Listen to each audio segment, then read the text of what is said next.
Bienvenidos al podcast del Mundo Tatakai. Anécdotas. Historias de la lucha libre. Invitados. Experiencias y opiniones. Contadas o narradas por un ex luchador. Mundo Tatakai. Hola amigos del Mundo Tatakai, los saluda su amigo Solar Junior y yo soy Solar y les deseo muchísimo éxito en esta nueva etapa. Hola, les habla Canek, el príncipe Maya. Larga vida para la lucha libre mexicana. Un abrazo para todos ustedes. Mando un saludo cordial a todos mis compañeros luchadores. Sintoniza en Apple Podcast, Google Podcast, Spotify, Breaker, Pocket Podcast, Radio Public y TuneIn. Que viva la lucha libre mexicana. Los saludos desde México, amigo Villano Tercero. Gracias.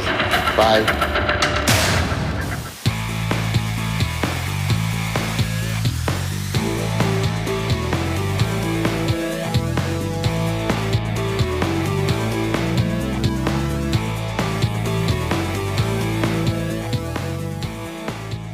Señoras y señores, sean todos bienvenidos al Mundo Tatakai, el mundo de la lucha libre.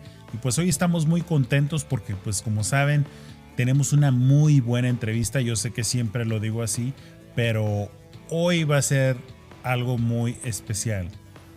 Acostumbramos nosotros a compartir un buen contenido, a tratar de hacerlo mejor para ustedes, y eso incluye hablar de otros programas. La verdad, siempre hemos hablado de muy buenos programas. Tratamos de no hablar de lo negativo, porque hay muchos, pero siempre vamos a tratar de compartirles a todos ustedes lo mejor. Y pues con esto definitivamente le dimos al clavo, es lo mejor. Y estamos hablando del programa Bajo las Capuchas, que ya está cumpliendo 11 años de estar poniendo muy buen contenido.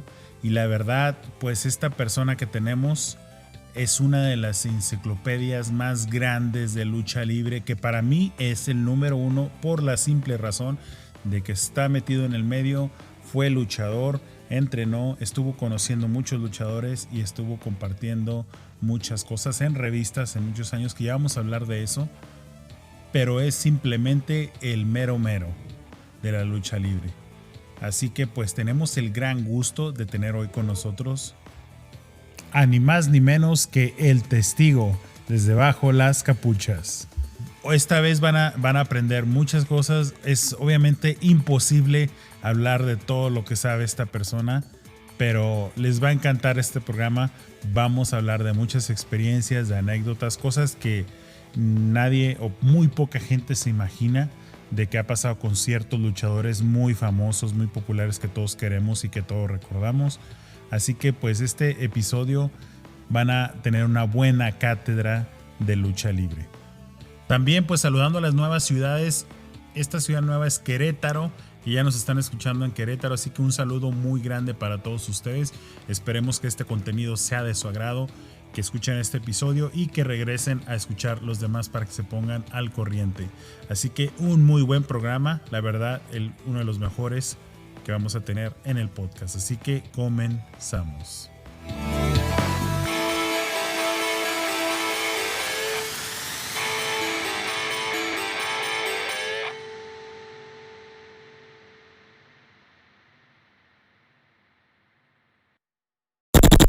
¿Eres coleccionista o simplemente quieres tener algo personalizado de tu luchador favorito? Esta es tu oportunidad. Tododelucha.com. Tododelucha.com. Este es el sitio donde puedes obtener todos los artículos originales de tu luchador favorito. Máscaras, playeras, sudaderas, monos de peluche, juguetes, tazas y mucho más. Todos los artículos son firmados y dedicados con su respectivo video de saludo. Una gran colección de luchadores como Hijo de Fishman, Canek Jr., Hijo de Octagón, Huracán Ramírez Jr., Máscara Sagrada Jr., Hijo de Máscara Sagrada, Emperador Azteca, Galeno del Mal, Bandido, Ciclón Ramírez Jr., Hija de Gatúbela, Hijo de Dr. Wagner Jr., Alas de Oro, Alas de Plata, Halcón Negro Jr., Fuerza Guerrera Nueva Generación y muchos más. Envíos nacionales e internacionales. Colecciona ya. Tododelucha.com. Tododelucha.com.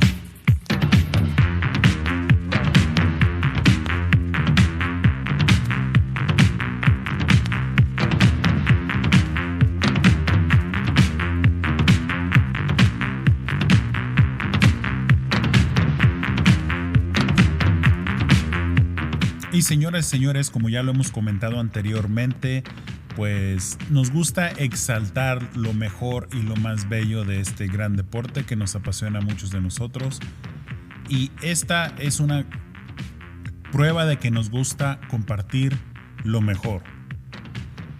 Y como ya lo hemos dicho, aquí no importa quién está haciendo más o quién está haciendo menos.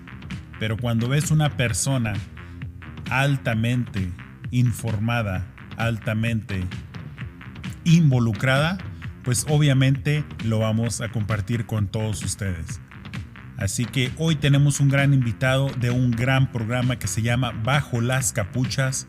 Vamos a hablar de las cosas que lo hicieron llegar a este bello mundo de la lucha libre, las cosas a las que se ha dedicado profesionalmente junto con la lucha libre, su personaje de luchador y todo lo que tenga que ver con su historia. Pero vamos a aprender un poquito más de algunas anécdotas, de algunas cosas de verdad de la historia de la lucha libre. Así que Mundo Tatacay tiene el gran gusto y el honor de presentarles a el testigo de Bajo las Capuchas. ¿Cómo estamos, brother?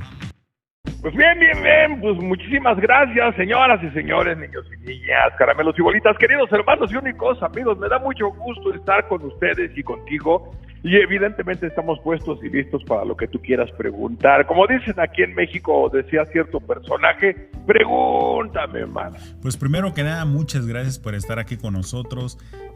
La verdad, es un maestro de la lucha libre y pues como le digo, yo tenía mucho tiempo, aproximadamente un año de estarlos conociendo su contenido, y desde el primer programa que lo escuché dije, esta persona es la mera punta del tren, como dicen, para la lucha libre. Y pues es prácticamente imposible encontrar a alguien que sepa más de lucha libre. Está muy difícil, bueno, para que se oiga mejor, está muy cabrón para encontrar a alguien que sepa más de lucha libre. Muchísimas gracias. Obviamente toda esa información, toda esa sabiduría sobre la lucha libre, pues te la va dando, sí, investigar, pero más que nada te la va dando la experiencia, te la va dando las anécdotas de estar en el lugar correcto, con la persona correcta, en el tiempo correcto. Pero para que la gente conozca un poquito más y nos pueda explicar quién es el testigo. Bueno, pues el testigo es un personaje que antes había nacido a la lucha libre bajo el nombre de Nemrod. Eso quiere decir que yo estuve por ahí, digamos, haciendo tumbos arriba de los rines. Bueno, tenía más o menos 15, 16 años. Yo fui alumno del Solitario. De hecho, yo me acerqué mucho a la lucha libre porque, pues, por la estatura y físico que tengo, pues para mí era un reporte muy bueno, pero desde antes yo, digamos que me aficioné a lo que sería este maravilloso deporte por el asunto de las máscaras. ¿Qué quiero decir con esto? Que digamos que mi primer ídolo de infancia fue Batman, seguido por el Llanero Solitario, por el Zorro. Estamos hablando de Adam West, no me acuerdo cómo se llamaba el que interpretaba al Llanero Solitario, pero todo eso para mí fue como maravilloso, como entrar en un mundo completamente distinto, ¿no? Como si defendieras ¿cómo decirlo? Tu personalidad de caballero de la mesa redonda, como antes que se identificaban por los escudos, pero todos iban con sus yelmos.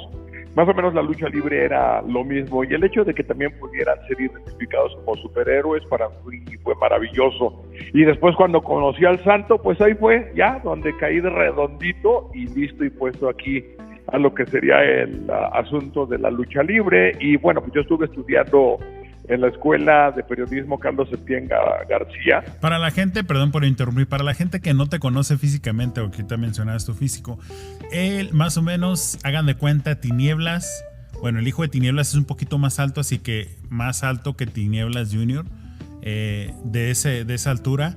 Las manos, para que se den una idea, ahí le vas pegando al maestro, el Manotas, Blue Demon Señor, las manotas. Entonces ahí se van dando para que la gente se imagine más o menos el tipo de físico que tienes, la altura. Sí, no, pues déjame decirte que yo mido 1.95. Allá en las luchas le ponen estaturas completamente inverosímiles, pero yo soy 2 centímetros o 3 centímetros más grande que el hijo de Tinieblas. Somos más o menos de la misma edad, él es como 3 o 4 años más grande que yo. Y cuando yo lo conocí, fíjate que era más chico que él, o sea, era más grande que su papá, pero más chico que él, como por 2 centímetros, pero como todavía no me terminaba de desarrollar, luego lo alcancé y lo pasé, y órale, man. Él ha de pesar, por ejemplo, como unos, ¿qué será? 100, 105 kilos, yo peso 120. Digamos que tengo la espalda más ancha, soy de un físico un poco más grande, y bueno, yo le estuve metiendo mucho tiempo a lo que eran las pesas, entonces eso me ayudó bastante, ¿no? Pero bueno, pues es lo de menos. Luego dicen que la gente que es muy alta, muy grande, no piensa mucho, y bueno, yo siempre he pensado que no el físico es el que define lo que tú eres o lo que tú haces, sino más bien lo que tú piensas y cómo lo utilizas. Sí, claro que sí, y pues también tiene mucho que ver lo que expresen, ¿no? Y cómo lo expresen, pero la verdad es, bueno, en pulgadas, casi no sé mucho en metros. Más o menos la estatura de Jason Momoa. Ah, ok. Bueno, yo mido 6 pies con 3 pulgadas, que vienen siendo 1.92 en metros. Poquito más alto que tú, no mucho, o sea, unos 3 centímetros más alto. Ah, ok, no, pues sí estás alto. Bueno, yo rara vez veo a alguien más alto, sí los veo, pero muy rara vez veo a alguien más alto que yo.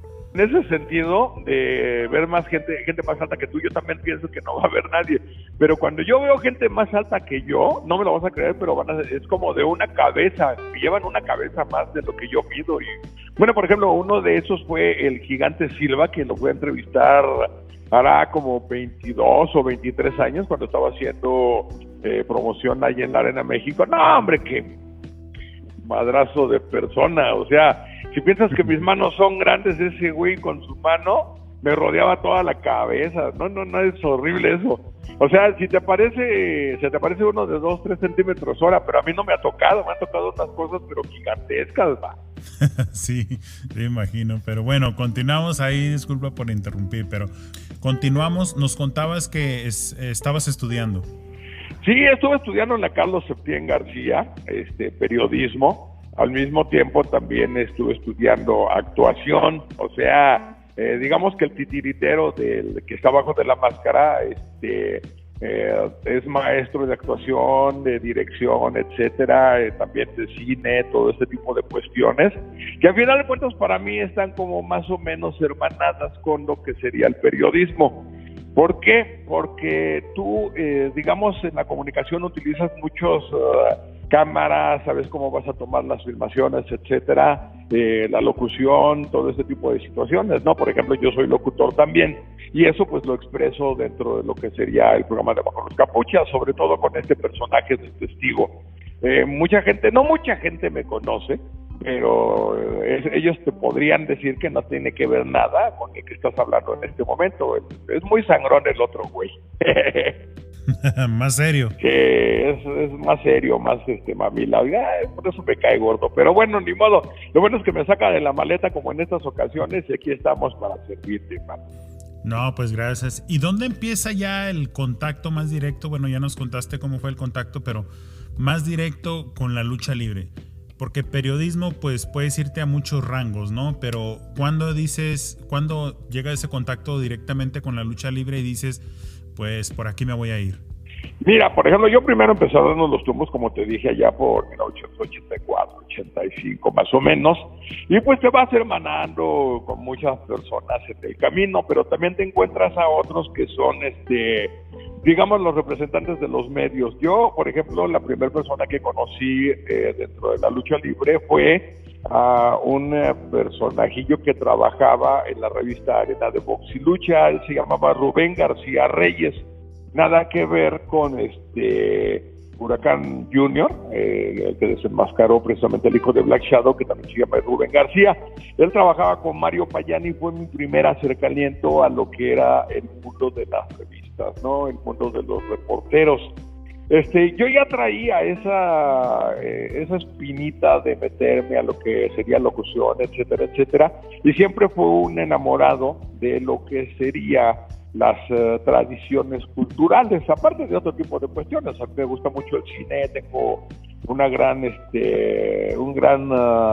colección de películas clásicas y de todos los lugares del planeta. Y entonces a mí la lucha libre me parecía que era maravillosa, no solamente en el rango popular, sino también en la cultura, porque la lucha libre también me ha representado en juguetes, representada en fotografías, en pinturas, en el cine.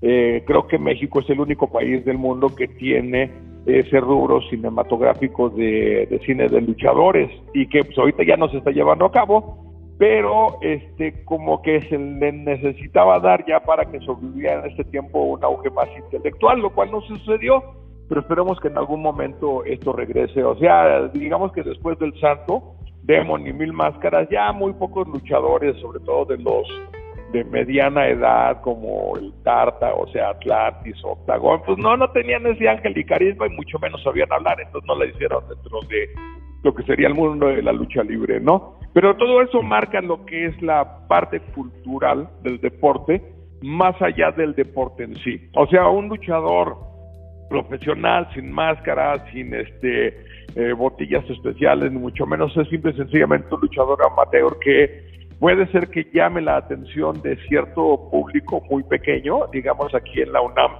pero de ahí no va a pasar. Pero cuando ya adoptas un personaje, el personaje jala al público, la máscara, el misterio, la magia. De hecho, hay una obra que escribió, ahorita te digo, no me acuerdo cómo se llama, y eso que fue mi padrino, que ya falleció, por cierto, que se llamaba, creo que Máscara contra Cabellera, en donde plasmaban la visión del público hacia los luchadores. O sea, que los veían mucho más altos de lo que eran como dioses, etcétera, etcétera, etcétera.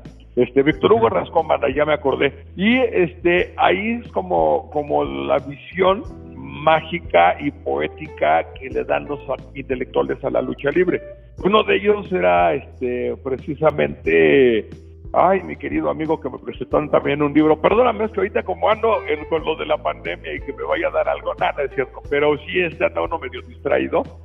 Pero son grandes admiradores de luchadores, sobre todo el Santo, ¿no? Que tenía una personalidad bien definida como luchador y como personaje, y que era muy distinto en su trato de casa, y eso es algo que es muy mágico. Es como el personaje que persiste tanto en lo que sería la arena de lucha libre como afuera, donde ellos agarran, guardan su ropaje artístico, lo que sería la máscara, las mallas, las botas, y tratan de vivir una vida como más tranquila. Ajá. Sí, porque, por ejemplo, el hecho es que muchos luchadores que no usan máscaras los agarran ahí en centros comerciales, y estos se arrimolinan con ellos, les piden autógrafos y toda la cosa.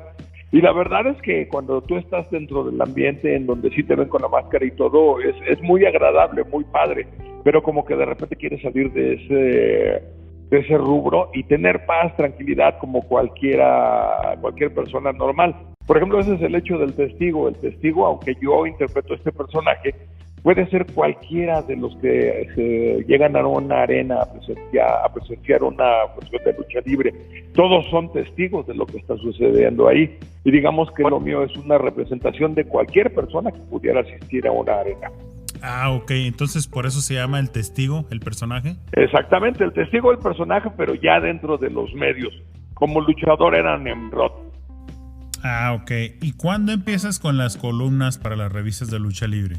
Pues fíjate que yo empecé en 1996, ya dentro de lo que sería el periodismo escrito dentro de la revista Box y Lucha. Y en ese momento fue que creé la columna Bajo las Capuchas.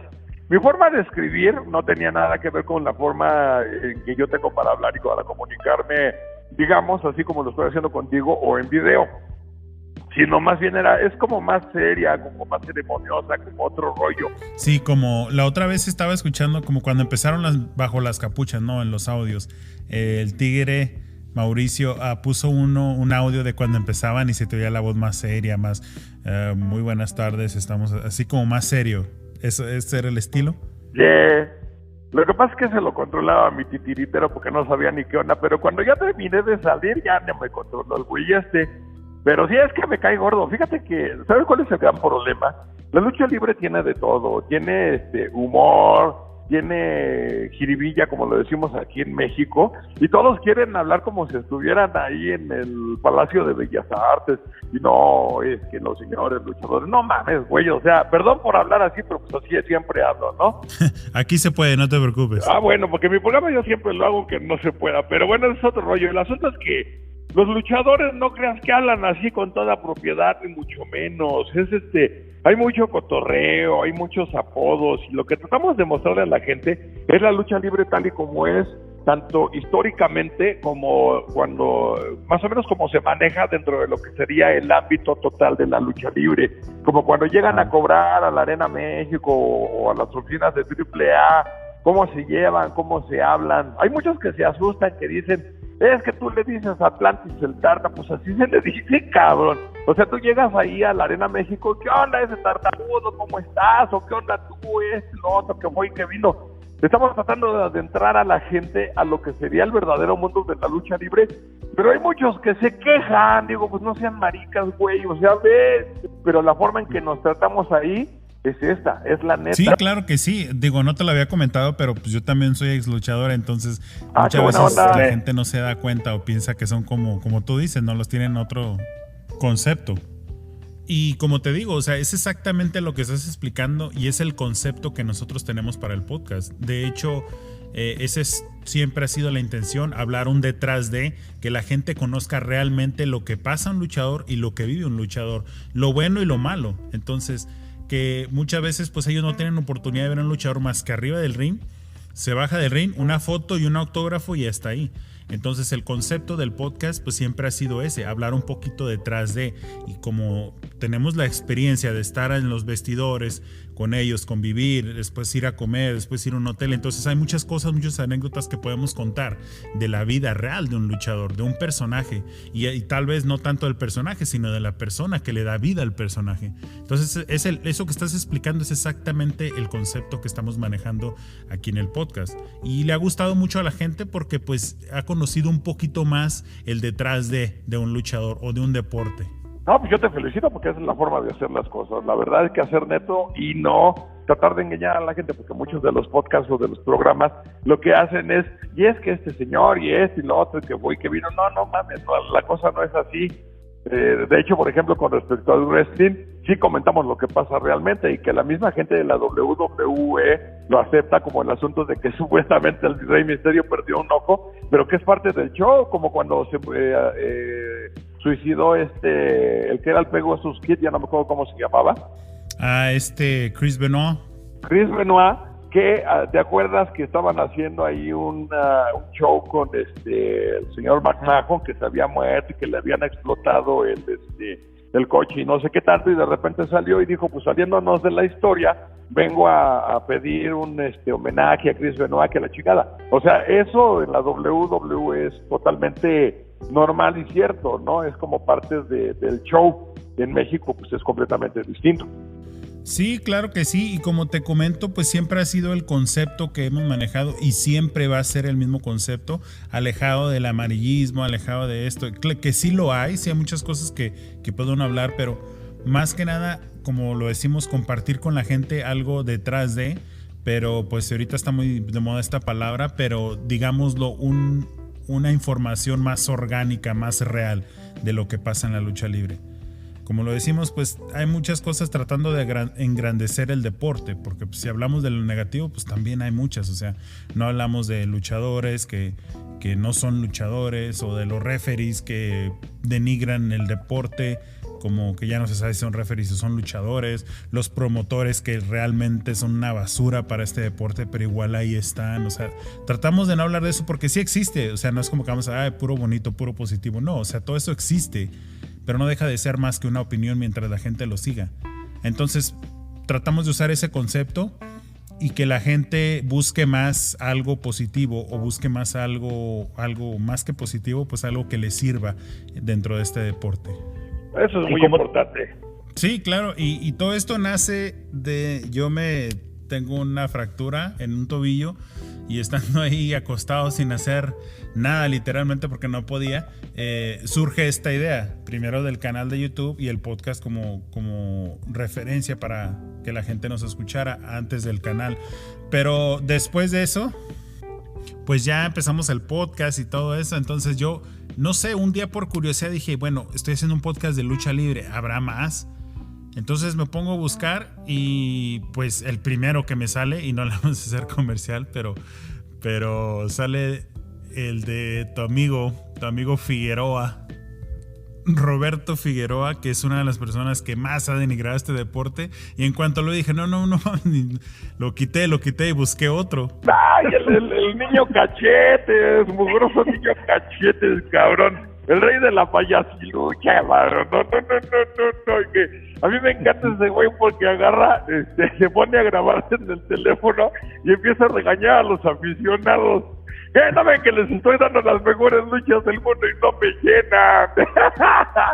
Ese güey es muy cagado, el pinche escuincle baboso. Sí, pero bueno, cuando ya miro eso, obviamente pues no lo escuché, pero bueno, y él, fíjate que te comento de que anda muy pegadito así con un promotor de aquí de Denver, y el otro día vi que lo querían traer y la verdad dije, no puse a comentar porque cada quien, ¿no? Pero sí puedo ver de que solamente pensé, donde no van a traer sus payasiluchas aquí a Denver de por sí, o sea, de por sí hay cosas muy malitas y luego traen toda esa porquería, pero ojalá y no. Igual si se llega a ver como fan, yo puedo opinar porque yo he ido a esas funciones de ellos, no de las payasiluchas, pero igual pues ojalá y no. Pero después de eso pues me pongo el siguiente que me sale es Bajo las Capuchas, que es el de ustedes, y yo al escuchar el programa con tan solo un programa me di cuenta de todo lo que sabían los dos, porque el Mao pues también es buen fan de la lucha libre y sabe mucho. Pero cuando los escuché dije, ay güey, pues ¿quién son estos? Porque son muy buenos y saben de lo que están hablando. Y no nada más saber, sino que muchas cosas de las que hablan, ahí estuviste con la persona, hablaste con la persona. O sea, eso es lo que yo dije. O sea, este vato sabe mucho. Y pues ya de ahí pues me puse a escuchar todos los programas anteriores hasta que me puse al corriente. Y ahorita no es que voy a decir, es que yo de ahí lo escucho y agarro ideas. No, o sea, de todos modos tratamos de hacer nuestro contenido original, que es hasta ahorita lo que le ha gustado a la gente y lo que a mí me gusta hacer. Igual si un día ya no les llama la atención, pues yo creo que podremos hacer algunos cambios, pero igual el concepto seguirá siendo el mismo, hablar de lo que nosotros vivimos, y pues la gente que nos apoya y nos sigue, pues gracias a Dios pues nos ha seguido bien por esa razón. Y como te digo, yo escucho ese primero y ya desde ahí me quedé enganchado y dije, pues escuché todos los demás, y pues ahorita pues ya nada más espero a que salga uno para escucharlo, ¿no? No, pues ahorita por la pandemia no tenemos estudio, pero en cuanto se pueda, pues adelante. Además, déjame decirte, ahorita el programa ya tiene 11 años, va a cumplir 11 años en este septiembre.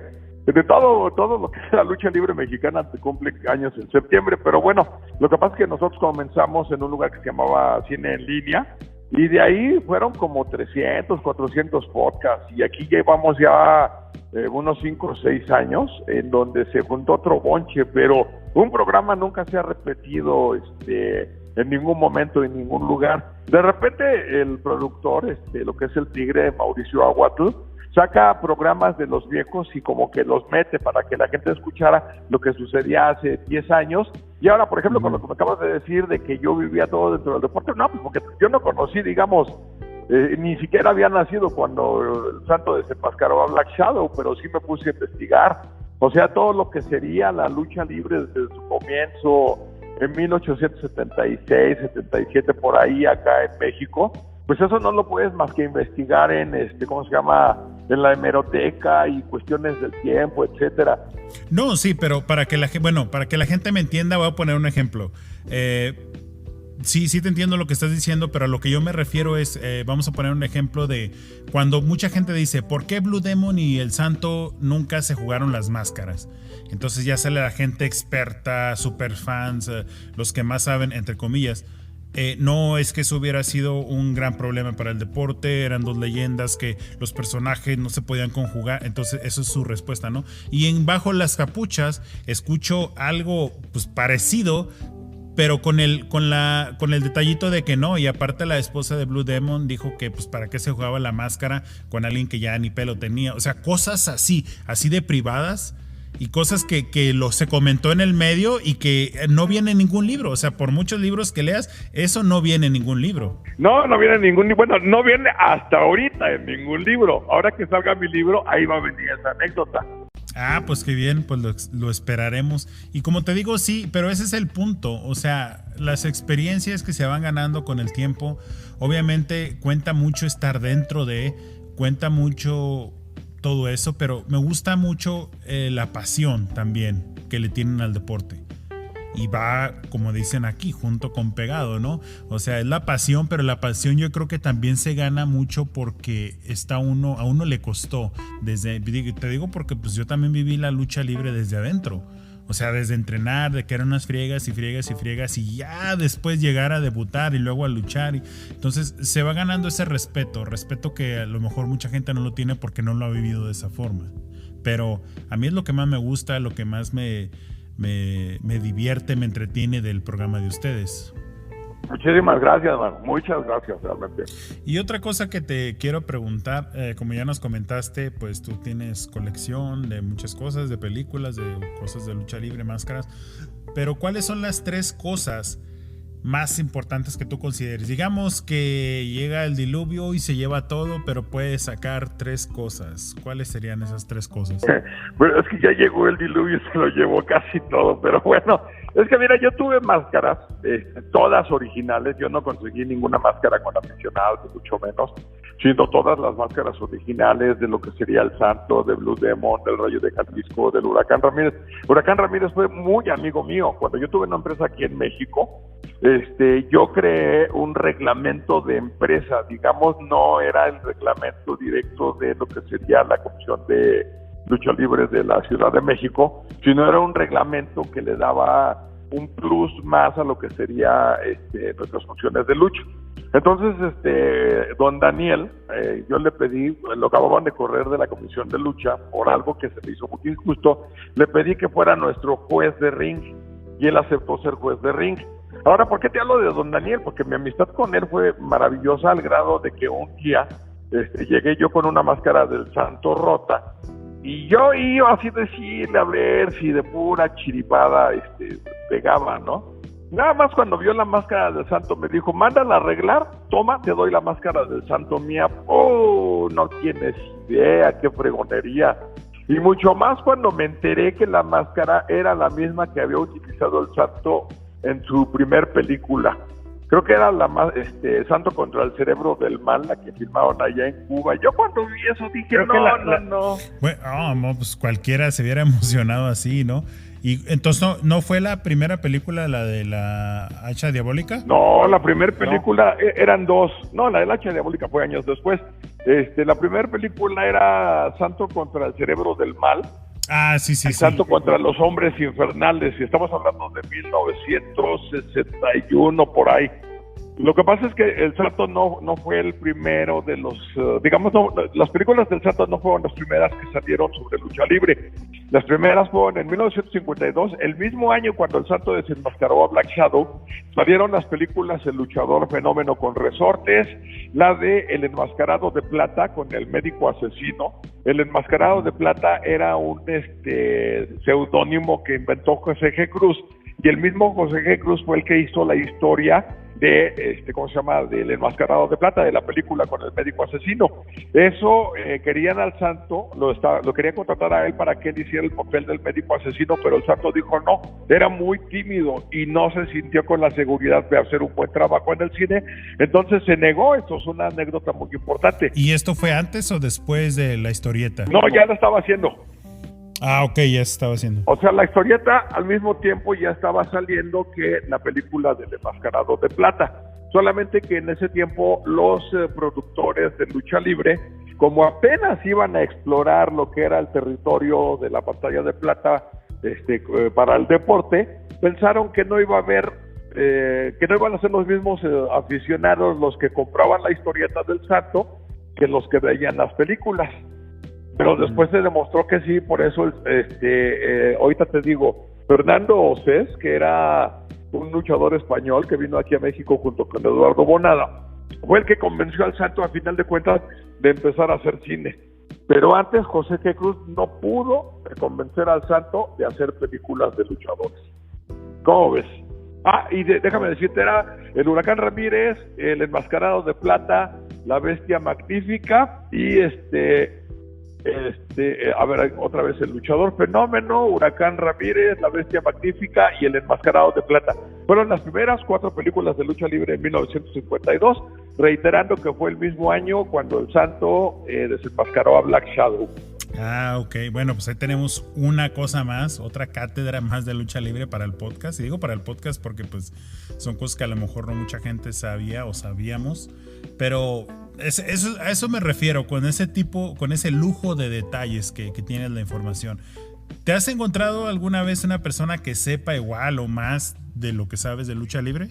Fíjate que sí, me lo encontré hace muchos años. Él era Héctor Valero Meré. Digo, no llegó hasta este lado, pero estamos hablando ya de gente vieja.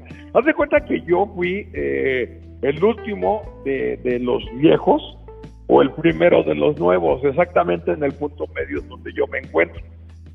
Uh-huh.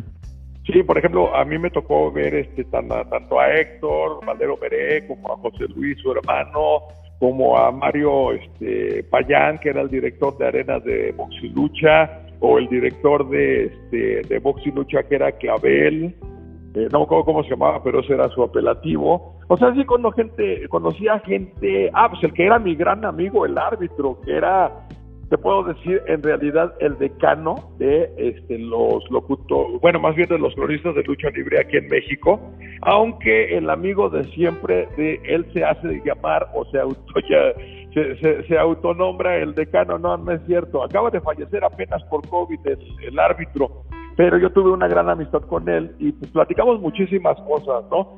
Pero aparte de la convivencia que tuve con todos estos maestros de la pluma, a mí me gustaba estudiar más y digamos que tengo una combinación de todos los conocimientos que ellos tuvieron, tanto de plática como de lo que yo leía en sus escritos de las diferentes revistas, que te estoy hablando que eran las revistas Halcón, Lucha Libre, Box y Lucha, KO, Arena de Box y Lucha, estaba también la revista Cringe. Vas aprendiendo muchas cosas, ¿no? Vas aprendiendo muchas cosas y sobre todo como yo tenía esa sed de aprendizaje para ser periodista, pues con eso fue suficiente como para meterme ahora así de lleno y hasta donde más se podía dentro de la lucha libre, aparte pues de la convivencia con todos los compañeros luchadores en su momento, que pues ya la mayoría se retiraron. Unos no se quieren retirar. Sí, por ejemplo, el Mil Máscaras, que yo no sé qué hace arriba de un ring, aunque se enoje, pero no manches, mano, ya casi lo cargan con muletas. Y aplíqueme una voladora. Pero creo que fue el que te sugirió que escribieras para lucha, ¿no? Sí, no lo voy a negar, sí, él fue mi padrino. Él me dijo, es que tú escribes muy bien, así es que yo le voy a hablar con el que era el gerente de la revista Box y Lucha, que era el ingeniero Camacho. Entonces me dijo, vete a escribir con él, porque tú eres honesto, te gusta decir las cosas como son y aparte escribes muy bien, me gusta mucho cómo escribes, yo escribía de otras cosas en otras partes, ¿no? Entonces eso fue como comencé dentro de lo que sería ya en el rubro luchístico. Sin embargo, el hecho de que él haya sido mi padrino, el hecho de que yo tenga un cariño especial con él, no quiere decir que esté de acuerdo en que está haciendo lo que está haciendo, porque al final de cuentas podemos decir que es como un mal show presentado. Ya no puede saltar arriba de la tercera cuerda para entrar al ring, ya no se puede subir también a la esquina. O sea, yo creo que yo pienso que ya pierde mucha credibilidad, a mi punto estoy de completamente vista. de acuerdo contigo, pierde mucha credibilidad, además de que se ve ya muy mal. O sea, cuando tú ves las películas del Mil Máscaras, todo lo que podía hacer, no en sus primeras películas, sino las del medio, donde ya tenía todo el conocimiento luchístico, a ver lo que queda aquí, dices, qué pena. O sea, es muy denigrante. Y yo siento mucho dolor en ese sentido. Es como, por ejemplo, cuando en una película de Harold Lloyd, que era un actor de películas mudas de comedia, digamos que salía todavía muy bien, y que de repente ves una película 20 años después donde lo ves arrugado y hablando, dices, no, pues que, o sea, me dio una tristeza tremenda. Entonces como que ver al Mil Máscaras ya chocheando y pues ya no haciendo nada, porque, o sea, ya no desquita el boleto que tú pagas para verlo. Hay mucha gente que lo quiere ver pues nada más porque es el Mil Máscaras, pero híjole, ya ver eso es muy deprimente. Sinceramente, para mí es súper deprimente. Entonces, yo creo que muchos luchadores han pensado, si ya no puedo dar más, hasta aquí llego y no le sigo. Y si nos ponemos a pensar que el Mil Máscaras es el luchador más viejo en la actualidad del mundo, de lo que es el wrestling por una de su lucha libre, que el que estaba más grande que él y se seguía presentando acaba de fallecer, que era la sombra de Vengadora, ahorita te digo el nombre del luchador, pues dices, oye, ya, mano, está bien que quieras tener un rubro en el libro de Guinness, pero creo que por ahí no va la cosa. Sí, pues sí. ¿Tú conociste de cerca a Valente Pérez? Lo conocí de saludarlo, pero de convivir mucho con él, no. De que lo vi de frente y toda la cosa, sí, pero no tuve mucho contacto con él, porque el señor me dio la revista Lucha Libre antes de que yo empezara a escribir, y se la vendió a Benjamín Mora Mercado, el hijo de Benjamín Mora Horta, el que fundó junto con Francisco Flores lo que sería la empresa de Lucha Libre Internacional, o los Independientes. Del toreo, ¿no? Del toreo de Cuatro Caminos, que en realidad no nació en el toreo, o sea, nació en 1975 en el Palacio de los Deportes. Digamos que el toreo fue la segunda sede que tuvieron, pero la historia que tuvo el Palacio de los Deportes con los Independientes fue mucho más importante, cayeron muchas más máscaras, se dieron situaciones tan grandes como la primera despedida del Santo, que para mi forma de pensar se hubiera despedido al último en el Palacio que en el toreo, pero eso ya fue otro rollo. Ah, ok. Mucho chisme de mi parte, ¿verdad? Sí, ¿verdad? ¿Y tú por qué crees que él obviamente hizo muchos personajes, como mucha gente sabe, fue el creador de Mil Máscaras, de Canek, de Dos Caras, de muchos buenos personajes? ¿Y por qué crees que con él pasó diferente? Obviamente no se comparan las dos personas, y hablo de promotores o dueños de empresas que de repente crean un personaje y ya les pertenece a ellos, ya el luchador ya no es dueño, después se va y empiezan con los problemas. ¿Y tú por qué crees que con él nunca hubo ese problema? Porque a lo que yo tengo entendido, él creaba los personajes, les daba publicidad, los hacía grandes, y literalmente era algo de palabra donde decía, el personaje es tuyo, a ti te costó y no hay problema. ¿Tú por qué crees que con él no había ese problema que ahorita hay, como por decir la AAA, que fue de los más famosos que siempre hacen eso? Sí, exactamente. En un principio digamos que él tenía así la autoría del personaje, pero para Valente lo que más importaba, porque el señor no nada más publicaba la revista Lucha Libre, tenía la de béisbol, la de Muscle Power, la de fútbol, aparte era muy intelectual y muy creativo. Entonces él se ponía a crear personajes como, digamos, un rubro plus para lo que sería su revista. No sé si inclusive supiste que dentro de la revista Lucha Libre, al comenzar, él también metía fotonovelas con luchadores. Entonces a él lo que le importaba era todo lo que él podía aportar para que muchos luchadores tuvieran una segunda oportunidad dentro del deporte cuando con anteriores personajes no lo habían logrado, o crear algo tan importante como su mejor personaje, que era el Mil Máscaras, en donde lo hacía como un luchador participativo. Cualquier persona podía enmascarar al Mil Máscaras. A diferencia de lo que dice él en la actualidad, que él diseñó todas sus máscaras, y no, eso es completamente cierto, es completamente falso. La gente, todo el público creó al Mil Máscaras. Podemos decir que es un personaje, digamos, que le pertenece tanto al deporte como a los aficionados de los 60 de la lucha libre. ¿Qué es lo que le interesaba a Valente? Pues ahora sí que dejar ver todas sus ideas. El personaje del Mil Máscaras está basado en el actor Lon Chaney, el que en los años de las películas mudas hizo filmes como El Jorobado de Nuestra Señora de Notre Dame, 12 a la medianoche, hay una cantidad de películas bastante buenas en donde él le decían el hombre de las 1000 caras. Entonces, a partir de que vio las películas, Valente Pérez, que las había visto hace mucho, dijo, vamos a meter ese personaje para lo que sería el rubro luchístico. Entonces, en vez de ser el hombre de las 1000 caras, como Lon Chaney, va a ser el hombre de las 1000 máscaras.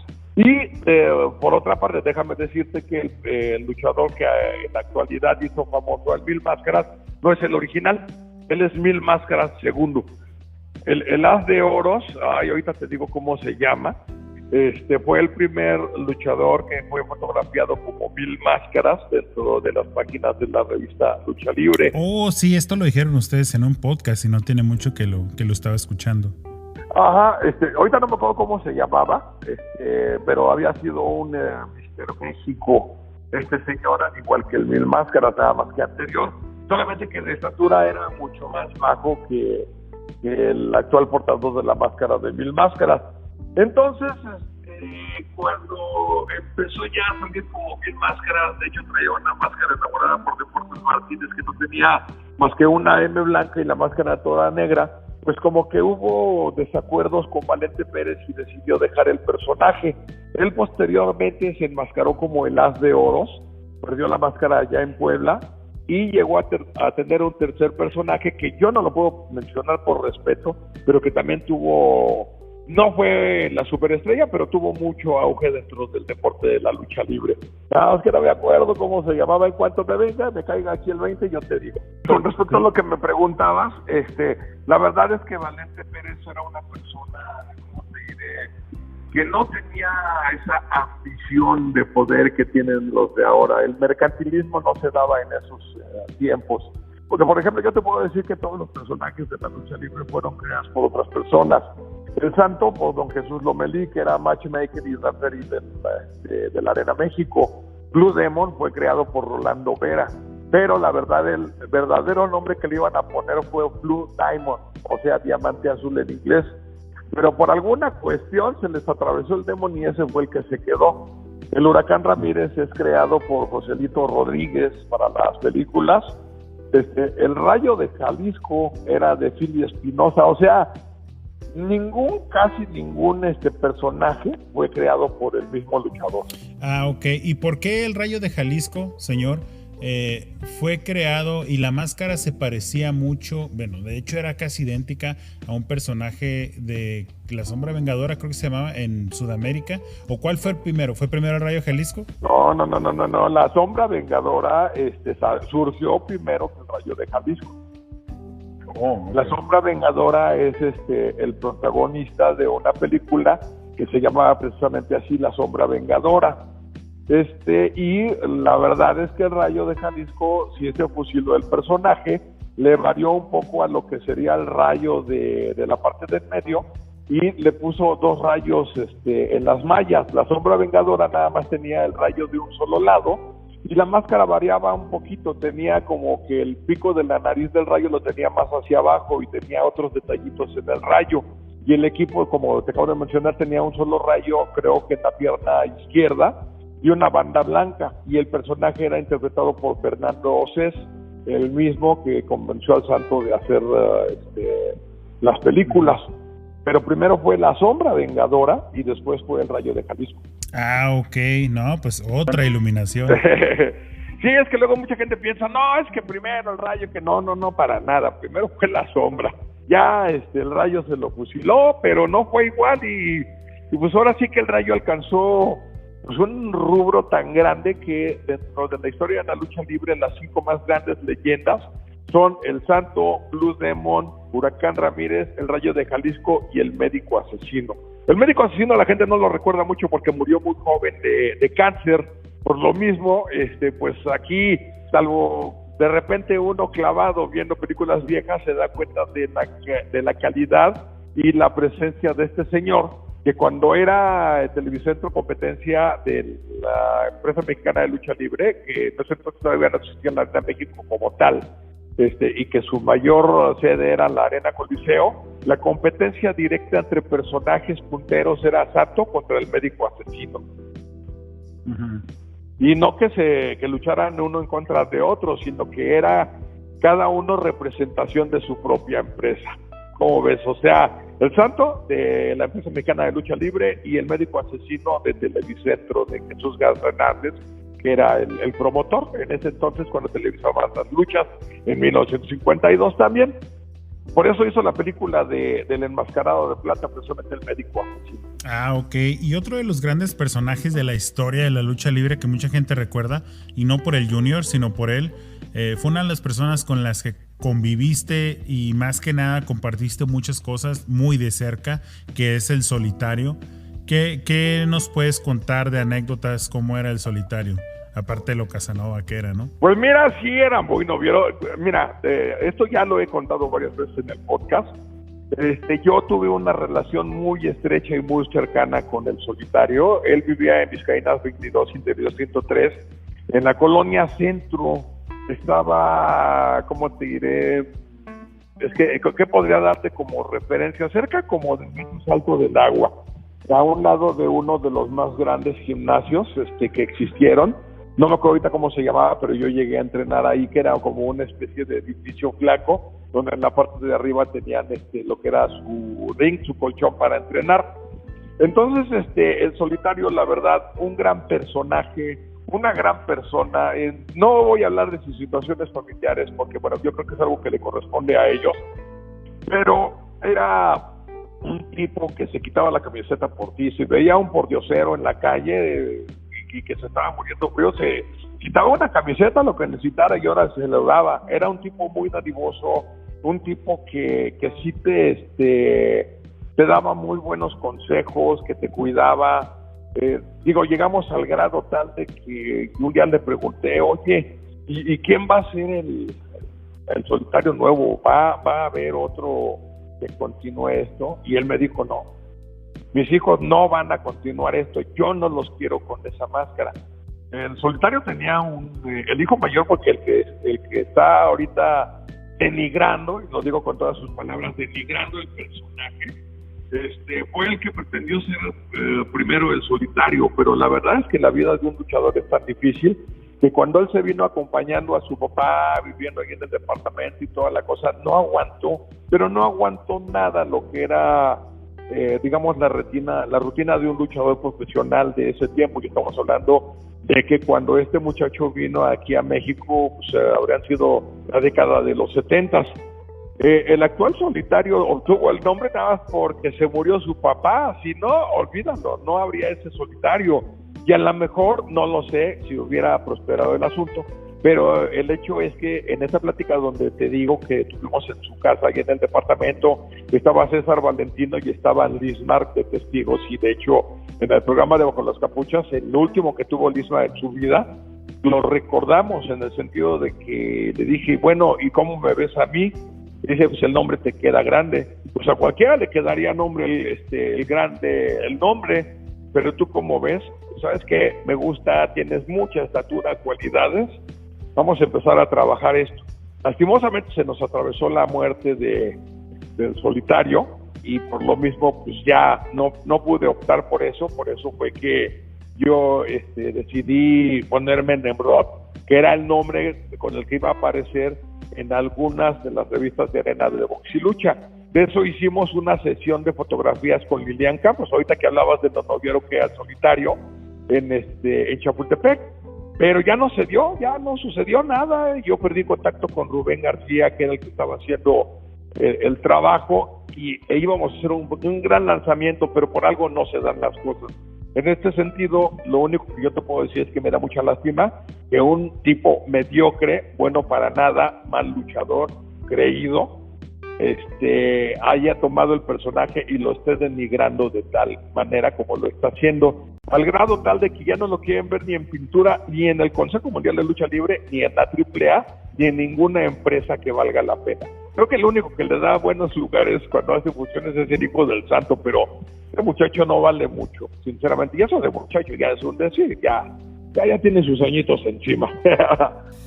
Ok, sobre eso que comentas, la verdad yo no sabía, o sea que tú pudiste ser el continuador de eso, entonces eso es algo que nunca me pasó por la mente, pero algo que te quiero comentar es, no sé si sea mi opinión o que tal vez yo lo vea así, pero a mí me cuesta mucho trabajo relacionar el personaje del Solitario con el hijo del Solitario. No sé, o sea, obviamente son diferentes personas, son diferentes personajes, pero me cuesta mucho relacionar que él es el continuador. Mucha gente, como te digo, o sea, yo no conozco, yo no lo conocí tampoco, pero un ejemplo que puedo poner a la par es el Hijo del Santo. En cuanto lo veo, en cuanto lo escucho, en cuanto escucho el nombre, lo relaciono con el Santo. Y no es porque, bueno, yo nací en el 85, el Santo ya tenía 1 año de haber muerto, o sea, no es como que yo seguí viendo al Santo y por eso lo relaciono, pero sí me cuesta mucho trabajo relacionar el Solitario, que mucha gente tiene muy buenas historias, muy buenos comentarios de él y de cómo era, y para que ya toda la gente hable así es porque realmente así era. Entonces a mí me cuesta mucho trabajo relacionar el Solitario con el Hijo del Solitario, obviamente por muchos temas, no sé, es mi opinión. Al ver el personaje del Solitario y totalmente opuesto el Hijo del Solitario. Mira, y déjame decir, por ejemplo, en el sentido del Hijo del Santo, él fue muy bien educado para poder llegar a ser luchador y para representar el personaje. Su papá le decía, tienes que hacer ejercicio, tienes que presentarte bien, no debes de estar todo aguado ni guango. El buen trato que tiene el Hijo del Santo para con la gente también es una parte esencial de lo que llegó a ser ídolo al profe, como les decíamos aquí en México.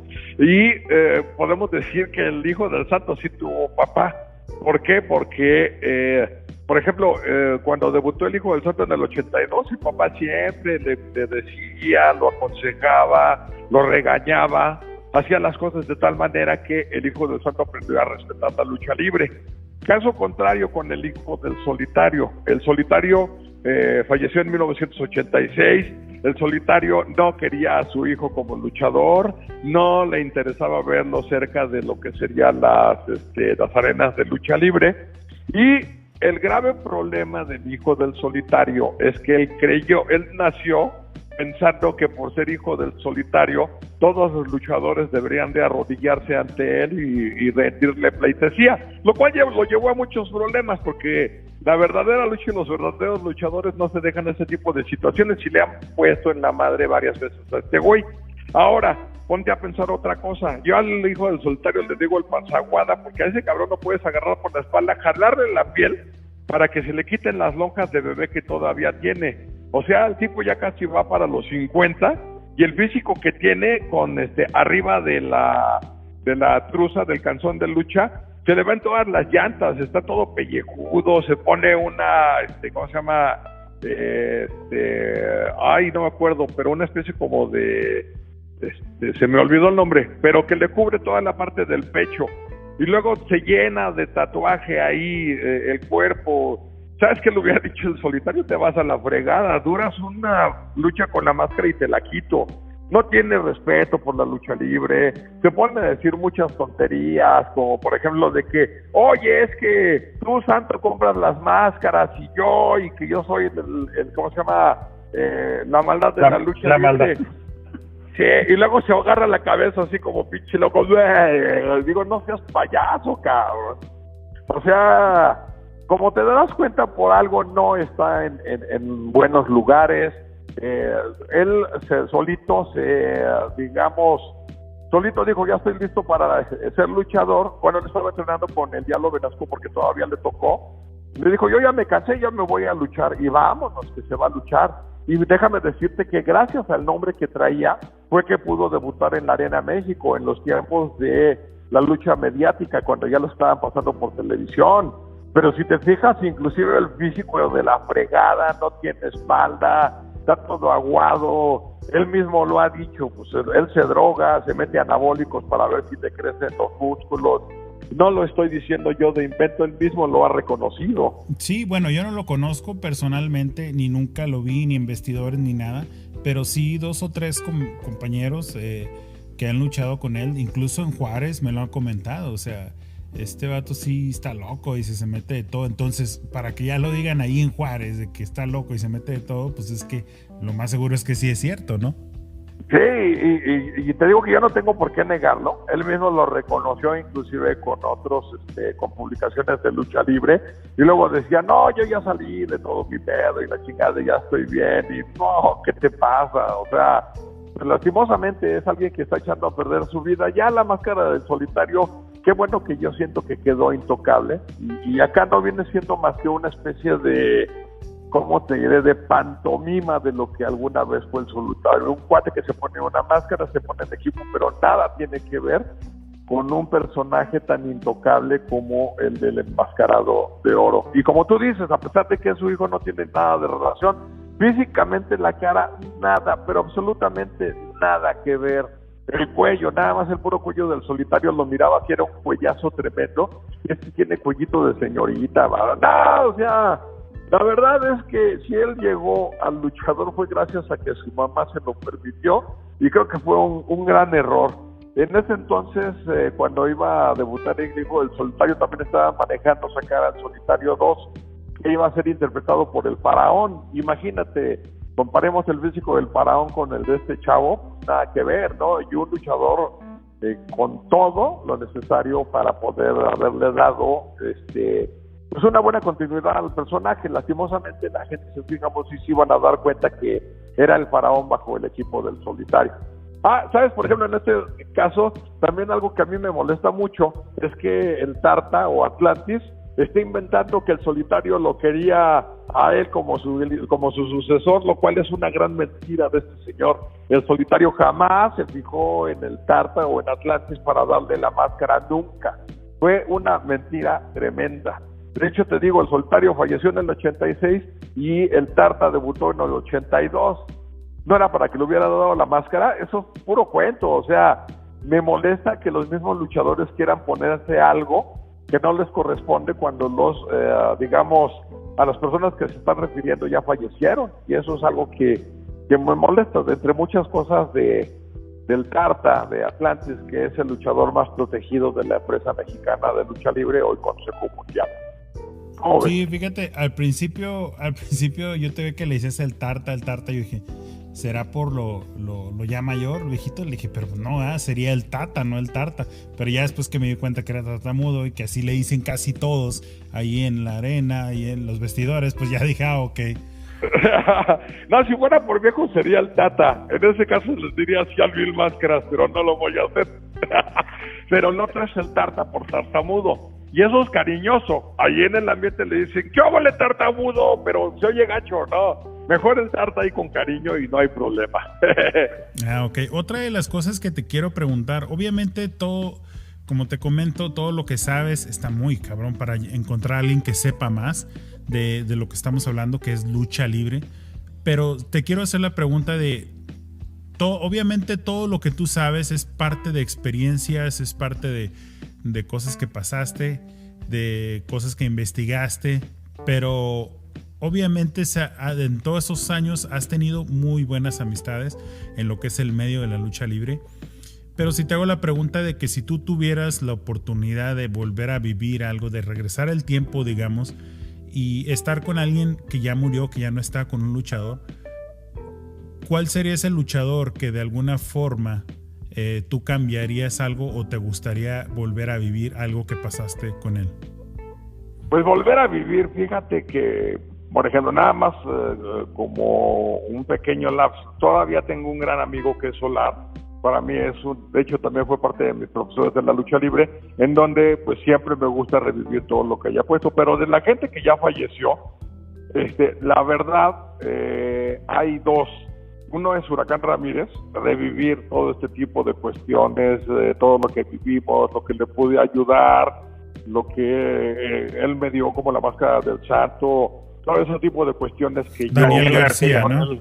Daniel García. De hecho, yo estábamos en planes para que yo escribiera su biografía, y por una u otra cosa no se dio, y ahorita su hija es la que supuestamente le está escribiendo, pero ya lleva años que se murió el señor, y nomás no sale nada de biografía, pero eso es otro rollo.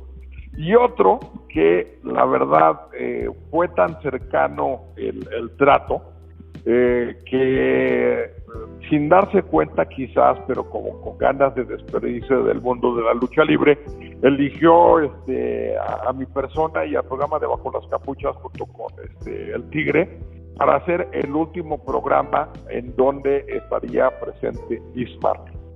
Y te digo esto porque a los 2 días, el programa fue el lunes y el miércoles había fallecido.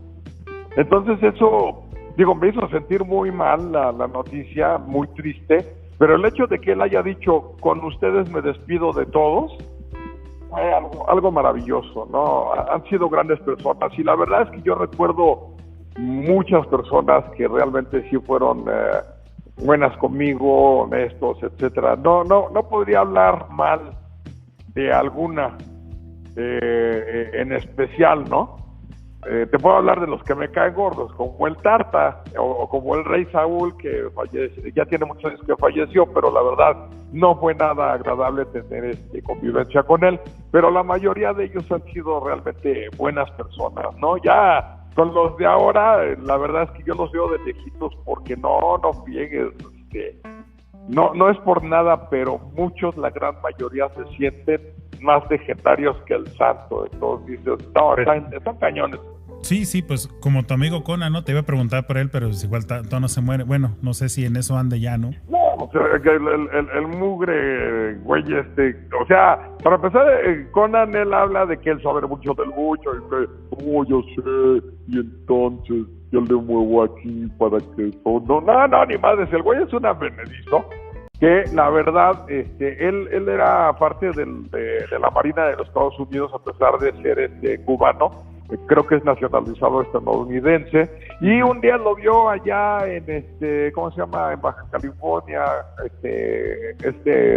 Benjamín Mora Mercado, y lo vio por el físico, y dijo, ¿sabes qué? Vente, te voy a hacer luchador, pero de técnica no tenía nada, o sea, te aventaba unos lancecitos y toda la cosa, y le dijo, ¿cómo te vamos a poner Conan? Pero pues ya nos están demandando por el nombre, pues cambia la C por la K y ponle doble N y ya es el de Conan.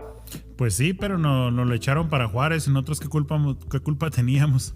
Sí, no, está cañón. Ahora, te voy a decir una cosa, Conan era muy, ¿cómo te diré? Muy labioso, muy convincente, a grado tal de que pues se volvió en su momento la máxima estrella del toreo ya cuando venían de salida, y acuérdate que era enfrentamiento Canek contra Conan, Canek contra Conan, y eso porque Conan era técnico en esos tiempos, ¿no? Pero de repente brinca a la Arena México y luego lo agarra Antonio Peña, ¿no? Y dice, no, pues es que yo aquí te voy a hacer una pegada, y ya ves que llegó a ser mediáticamente tan apoyado que llegó a ser un personajazo y que perdió la máscara, a pesar de que yo le veo que era así como de el señor Botija que salía en los programas de Chespirito, pues el güey sí la pegó, ¿no?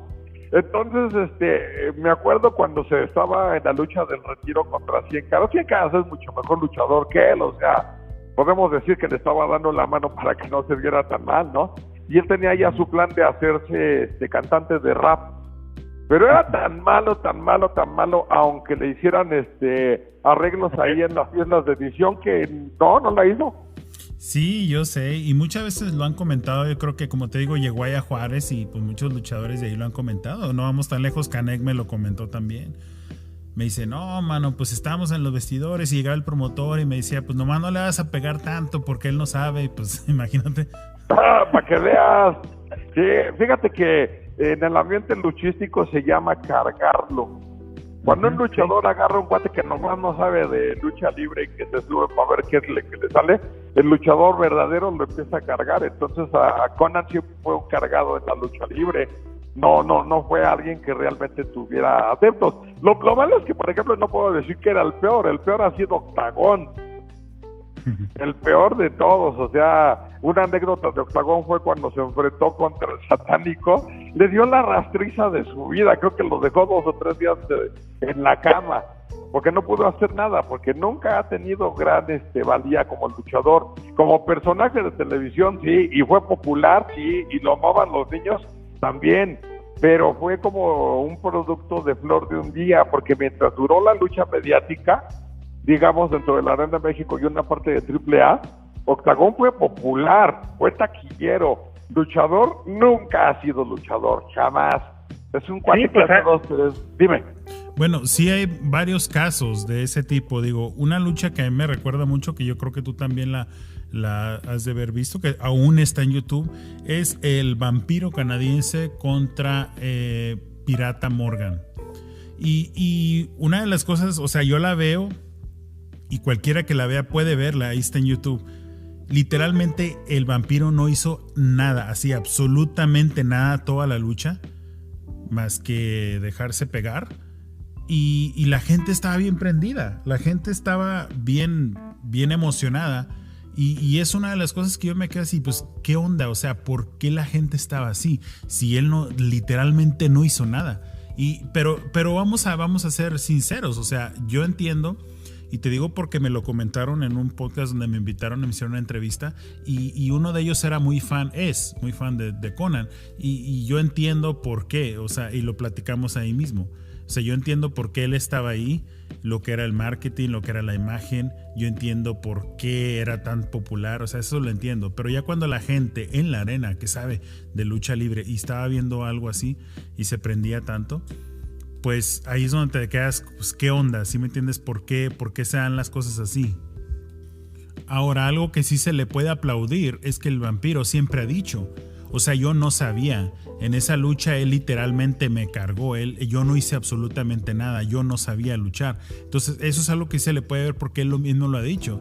A contrario de Conan, que era igual, que no sabía luchar, que no sabía de lucha, que nada más era pura pantalla, que todo eso. Él sí dice que ha sido lo mejor que le ha pasado a México en la lucha libre. Lo mejor que le ha pasado a México y que en México no lo quieren, y aparte llegan los luchadores y lo cachetean ahí en video. Después les tiene que soltar una lana para que los luchadores se dejen cachetear, bueno, ya ni la friega. Pero no, la verdad es que ese cuate Conan, como su compadre, el niño cachete es mugroso. O sea, son una vasca para la lucha libre. La verdad es que tuvieron su auge, tuvieron su época, fueron populares, atrajeron dinero, pero ahorita no le interesan a nadie. Estamos hablando de una tripleta que fue precisamente creación de Antonio Peña, lo que era Conan, el Vampiro Canadiense y Octagón. O sea, la verdad, de los peores luchadores que se han dado en la historia, pero de los que más marketing han tenido. Alguien que también siempre ha sido muy apoyado es el Tarta Atlantis. No tiene tanto, pero tampoco es un tarado como estos güeyes. O sea, no, ahí sí no lo voy a negar, me puede caer muy gordo el Tarta, pero yo reconozco que tiene bases luchísticas. Que no tiene Ángel y eso es otro rollo, es otra onda, ¿no? Y que a fuerza lo quieren hacer lucir mucho, es otra onda. Pero estos güeyes eran simple y sencillamente cuates que se ponían arriba del ring, se dejaban golpear y ahí nos vemos. Eso era todo. Y Conan, bueno, pues al final de cuentas, lo que hizo que él llamara mucho la atención era el físico que tenía. Pero nos damos cuenta después de tantos años que, pues ahora sí, el abuso de esteroides y anabólicos le cobró la factura, ha tenido problemas en el hígado, casi no puede caminar, no puede hacer nada. Algo que llamaba mucho la atención en las luchas es que cada vez que luchaba Conan en la Arena México, dejaba sus trencitas ahí en el ring.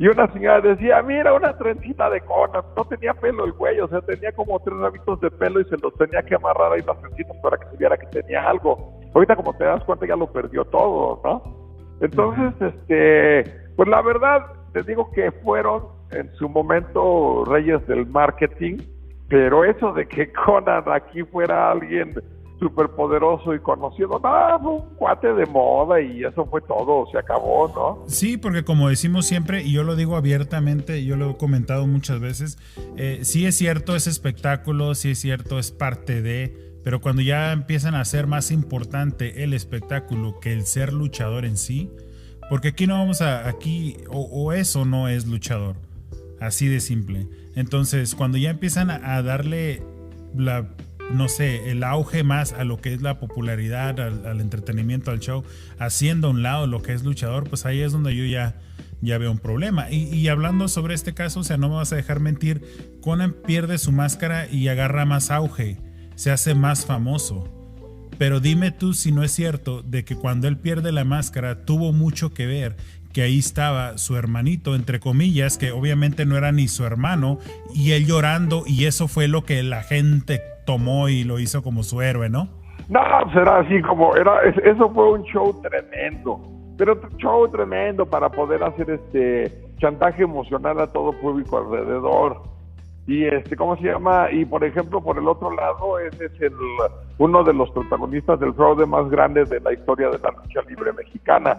Sí, ahorita estábamos comentando acerca de lo que fue la primera Triple Manía, en donde él luchaba apostando su carrera, y al año ya estaba luchando. Eso es un fraude. También, creo que los más grandes fraudes, es más, estamos hablando de empresas grandes, los más grandes fraudes los ha cometido la AAA. Primero lo de la carrera de Conan, que no se retiró ni se fue nada y regresó.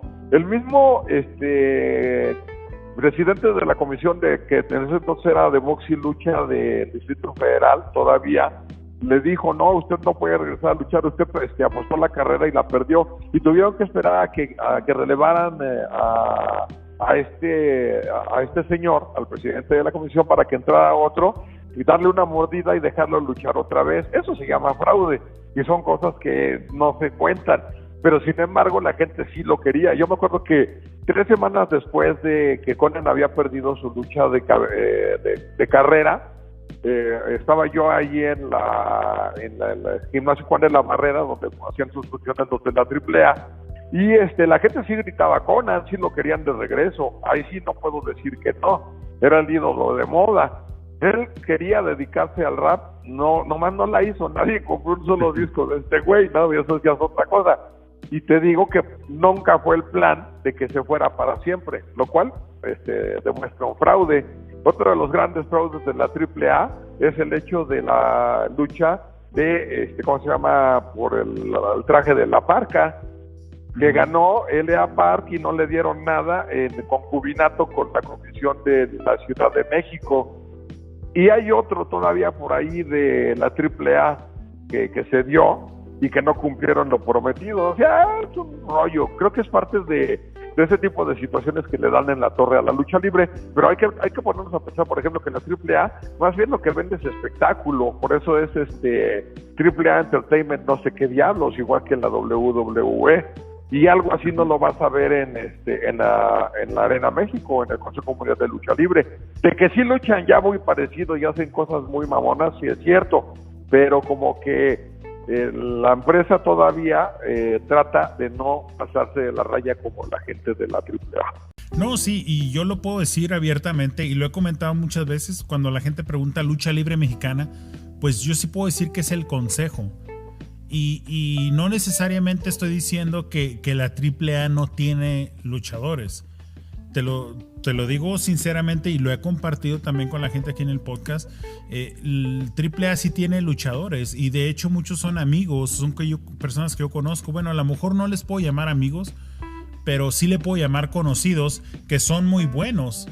Pero estoy hablando de la empresa, y la verdad no me gusta. O sea, siempre lo he dicho, es una copia de la WWE.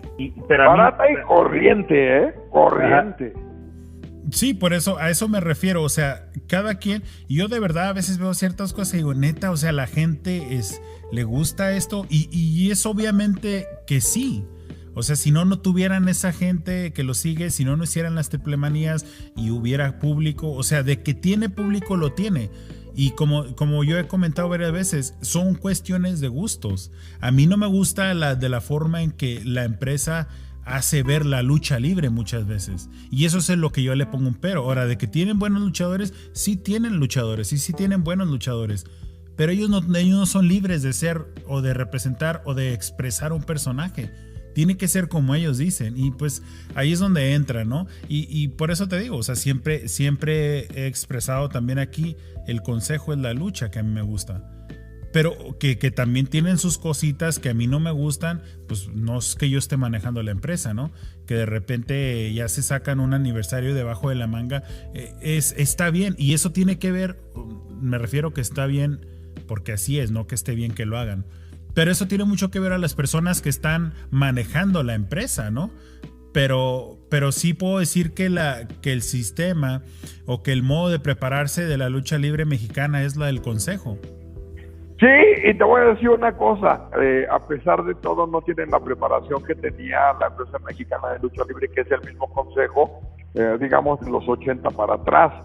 Y ahora, por ejemplo, los luchadores de la empresa mexicana en los 80, que todavía no había consejo, estaban por debajo de la calidad de los luchadores del toreo.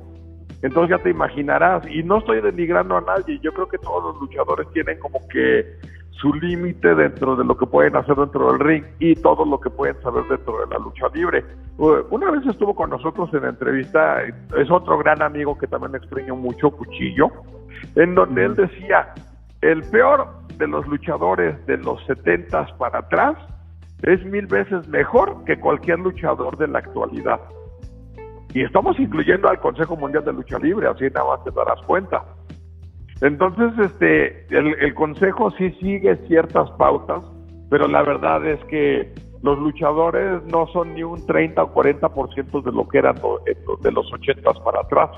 A partir de los 90s, que fue cuando empezaron como Conan, como El Vampiro, como Octagón, y como muchos otros que fueron bautizados y creados como con Antonio Peña, como el tal, ¿cómo se llamaba este güey? El novillero Oscar Sevilla, que es un cuate que jamás había pisado una arena de lucha libre y que sin embargo lo entrenaron para luchar y lo debutaron. O sea, hay muchos cuates que también no sirven para una gran fregada, por eso se desaparecen. Y sobre todo cuando dejó de apoyarlos Peña. Por ejemplo, Peña apoyaba a Octagón. En cuanto se murió Peña, decidieron deshacerse de la Piltrafa, que era lo que quedaba de Octagón. ¿Y por qué? Porque ya no llenaba, porque ya no les convenía pagarle tanto. Él puede decir, es que no me respetaba. No, güey, esto es un negocio, la lucha libre es un negocio. Tú me atraes público, te contrato. Me das buen espectáculo, te contrato. Ni me atraes público, ni me das buen espectáculo, sabes que no te necesito, punto. Eso es todo, ¿no? Malo para los luchadores porque no tienen nada que los proteja en el futuro. No hace como unos 2 o 3 años, de hecho se reunieron afuera de lo que sería el Palacio de Gobierno de la Ciudad de México para pedir ayuda. Luchadores que habían sido maravillosos como luchadores, de repente los estás pidiendo ayuda porque pues ahora sí que la lucha libre no les dio para mucho en su momento. Tuvieron buena lana cuando estaban de estrellas, pero después pues ya no pudieron sostenerse y ves a la mayoría de los luchadores viejos viviendo en casas pobres. Me acuerdo que hace poco acaba de fallecer el adorable Rubí, que fue una gran estrella de la empresa mexicana de lucha libre. Vendía chicles y chocolates ahí en Guadalajara. Sí, fíjate que también miré una fotografía que subieron en las redes y pues sí se me hizo algo también muy triste de ver cómo estaba una gran figura de aquellos años. Y como te digo, y muy denigrante verlo así, todo flaquito, todo. Y pues está canijo porque no estamos hablando de luchadores que simplemente estuvieron en esa época. No, estamos hablando de grandes estrellas de una gran empresa que al final pues quedan sin nada, ¿no? Obviamente tiene mucho que ver cómo administren su dinero, tiene mucho que ver muchas cosas, pero sí se ve mucho eso. O sea, es el porcentaje más grande que de los luchadores que de plano quedan sin nada a los que sí quedan con algo, ¿no? Y es triste porque pues son, como dices tú, o sea, no le funcionan a la empresa y adiós, ¿no? Y bueno, yo ahorita yo creo que lo veo un poquito diferente con las redes, de que si te sales de una empresa, está el ejemplo de Rush y de otros que no, que con las redes pues sí se pueden algo de promocionar más, pero en ese entonces, como Canek, que él fue independiente, o la mayor parte del tiempo fue independiente, y pues es Canek, ¿no? Es una gran leyenda de todos modos. Eso de que Canek siempre ha sido independiente, aunque él lo diga, eso es mentira. Cuando trabajaban con la empresa del toreo, eran exclusivos del toreo y el toreo manejaba sus carreras. Ahí a don Francisco Flores le pedían los luchadores para las diferentes arenas. Esto, a pesar de que ganaban bastante más que con la empresa mexicana de lucha libre, pues dijeron, pues es que me estás cobrando un porcentaje, mejor me voy completamente de independiente, y por eso surgió el grupo de los revolucionarios. Y ahí estaba el Solitario, estaba el Ismar, estaba el Ángel Blanco Jr., etcétera, porque ganaban mucho más que los del toreo. Cuando el Solitario regresó al toreo, regresó cobrando mucho más de lo que cobraba cuando se salió, y él daba las fechas, no las daba la empresa. A Canek siempre lo manejaron por fecha. De hecho, una vez, nada más para darte una anécdota, Benjamín Mora Mercado, el hijo de Benjamín Mora Horta, hizo funciones aquí en el Palacio de los Deportes, en esas fechas cuando hicieron la lucha de máscara contra máscara, de Mano Negra contra el Cobarde Segundo, y que llegó ya también ahí a luchar el Hijo del Santo, y que programó a Fishman y a Canek cuando ellos trabajaban para el torneo de Cuatro Caminos. Pues no me creerás, y llegó Francisco Flores y les dijo, no se vayan, les voy a subir el sueldo, y le dejaron tirada la función a Benjamín Mora, que ya los había palabrado de dinero y toda la cosa. Por eso te digo que Canek puede haber dicho mucho, pero él nunca verdaderamente no fue independiente hasta que se acabó el toreo. Ahí sí ya no le quedó de otra más que manejar su carrera por fechas, como lo hacían el Solitario y todos los demás. Ah, ok, no, pues otra cátedra, algo que no sabía. Pero sí, él creo que me comentó cuando lo entrevisté y sí me dijo que era independiente, pero a lo mejor pues tal vez se refería independiente de la Arena México, ¿no? Sí, o sea, más bien independiente del toreo, porque así les decían los independientes.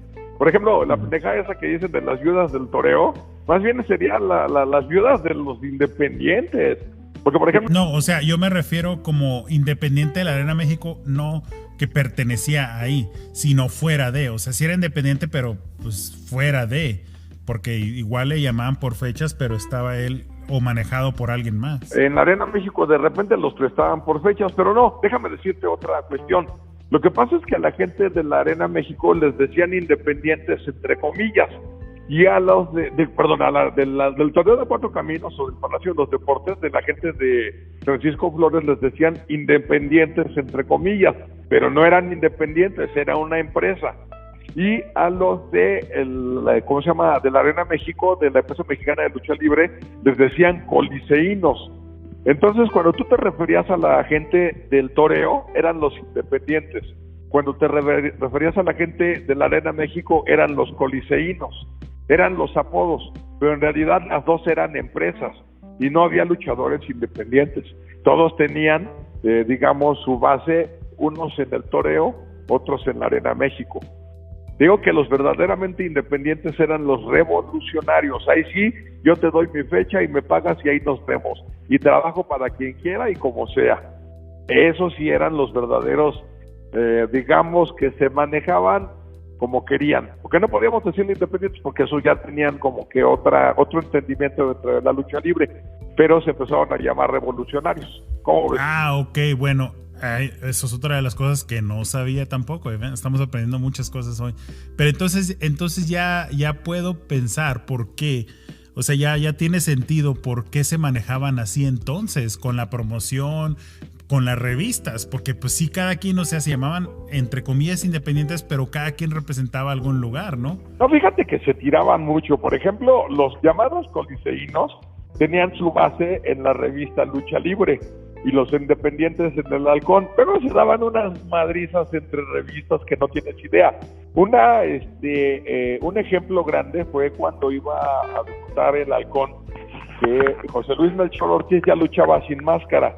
Entonces Valente Pérez de la revista Lucha Libre dijo, yo a él lo voy a poner para que la gente lo bautice y le ponga un personaje.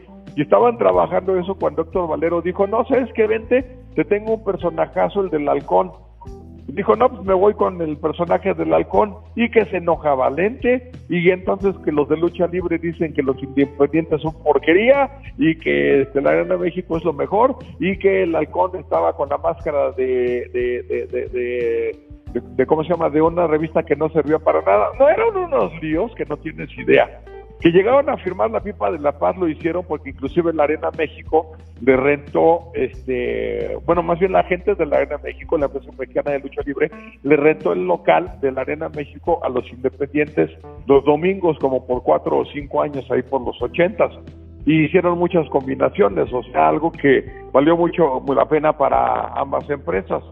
pero antes de eso no se podían ver ni en pintura. Los luchadores, sí, ellos no tenían bronca, ¿no? Pero las empresas, los meros, nomás se odiaban, pero con todo lo que tenían. Más o menos lo que es AAA y el consejo en este momento, nada más que AAA es otra mamada, o sea, no vale tanto la pena.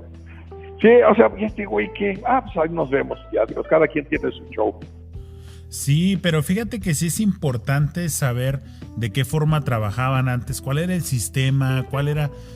a mí me gusta mucho, y te lo digo, a mí me gusta mucho la lucha libre de antaño, por esa misma razón. Se manejaba un respeto que como que se fue perdiendo, y no nada más respeto al deporte, sino respeto a los demás.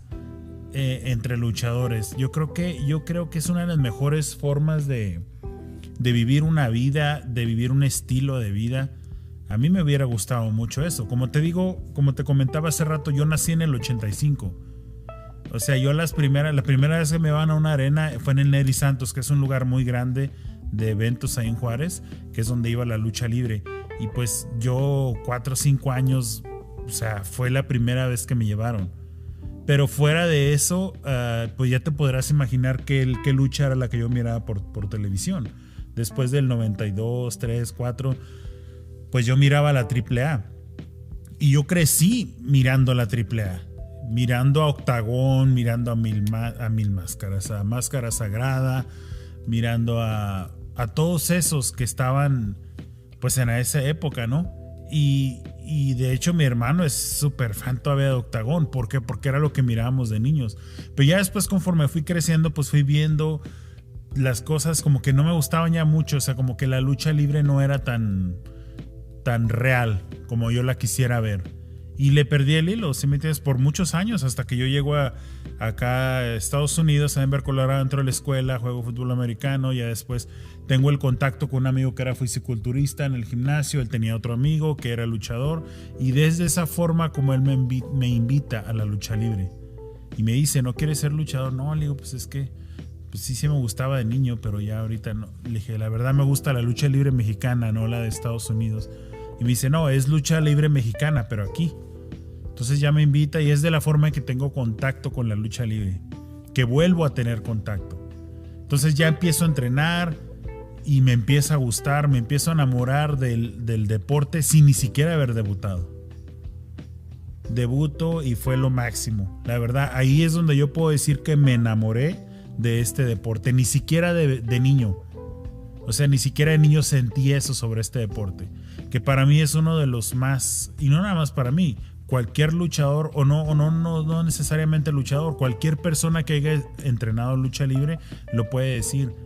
Es el deporte más completo de todos los que yo he hecho. Y yo he jugado fútbol americano por mucho tiempo, por 7 años, en una liga, no así en la calle, ni en un llano, ni nada, en una liga. Y en la high school aquí en Denver. Y sí te puedo decir, bueno, a ti que te puedo decir, ¿verdad? Pero sí le puedo decir a la gente que es uno de los más completos, y que aunque no seas luchador, aunque no debutes, lo que sea, pues te sirve mucho el entrenamiento. Es básicamente como un entrenamiento militar. Por eso es tan duro ser luchador. Bueno, se supone que debe ser muy duro. Y a los que nos tocó así duro, pues yo creo que tuvimos suerte de que nos tocara así. Entonces ahí es cuando yo me enamoro de este deporte, que es un muy bonito deporte. Pero de esa forma, o sea, como te digo, de niño miraba otro tipo de lucha que era la AAA, pero sí, como niño sí puedo decir que me gustaba porque la miraba.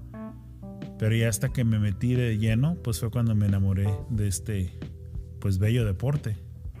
Sí, lo que pasa es que es una maravilla este asunto. De hecho, por ejemplo, yo dentro de la bibliografía que tengo, de todo el archivo, siempre estoy buscando más revistas viejas, más detalles, más cosas, etcétera. Sobre todo para compartir, porque a lo mejor las cosas ya las sé, pero a partir de que Bajo las Capuchas se hace en video, hemos tenido la gran oportunidad de empezar a presentar fotografías, de empezar a presentar videos, etcétera, etcétera, para que la gente todavía sepa más de qué se trata. Bajo las Capuchas empezó como podcast y podías hablar mucho, pero pero la verdad es que siempre el hecho de ver de lo que estás hablando, que la gente lo vea, eso lo hace como más atractivo y más grande. Por eso nosotros no tenemos problemas con derechos de autor. Para nosotros, que agarren nuestro material está perfecto. El chiste es que todo se comparta, todo se vaya hacia el futuro, para que las generaciones que vengan después de las nuestras sigan conociendo de la historia de la lucha libre, que la verdad es que es padrísima, muy padre, tanto lo que es la historia deportiva, como la historia fílmica, como otro tipo de cuestiones culturales, etcétera, es algo que yo creo que tiene que prevalecer. Y ahorita que estábamos platicando hace rato del primer Mil Máscaras, su nombre era Jorge Galindo. Ah, ok. Jorge Galindo, que después fue el As de Oros y después se encarnó otro personaje.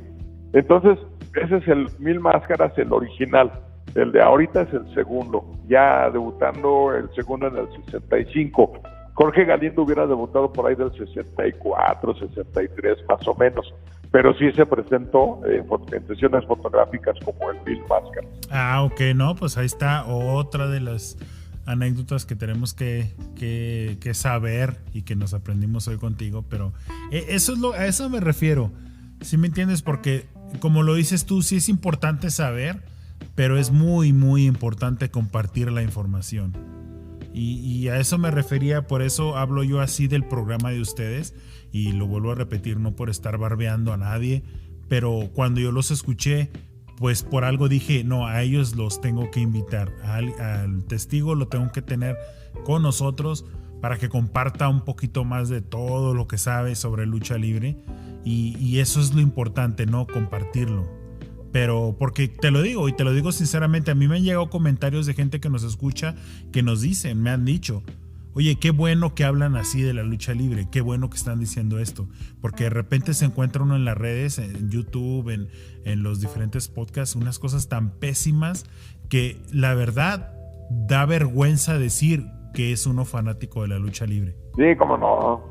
Y tienen toda la razón, porque de repente se encuentra uno muchos canales de que hablan de veras unas tonterías que dice uno, neta, o sea, se toman su tiempo para hacer esto, y desgraciadamente hasta hay mucha gente que los sigue, hay mucha gente que los escucha, pero sí son cosas de dar pena, y eso es algo que sí molesta, pero a la vez uno no puede hacer nada contra eso, pero lo que sí puede hacer uno es tratar de poner muy buen contenido, o mínimo algo mejor de contenido.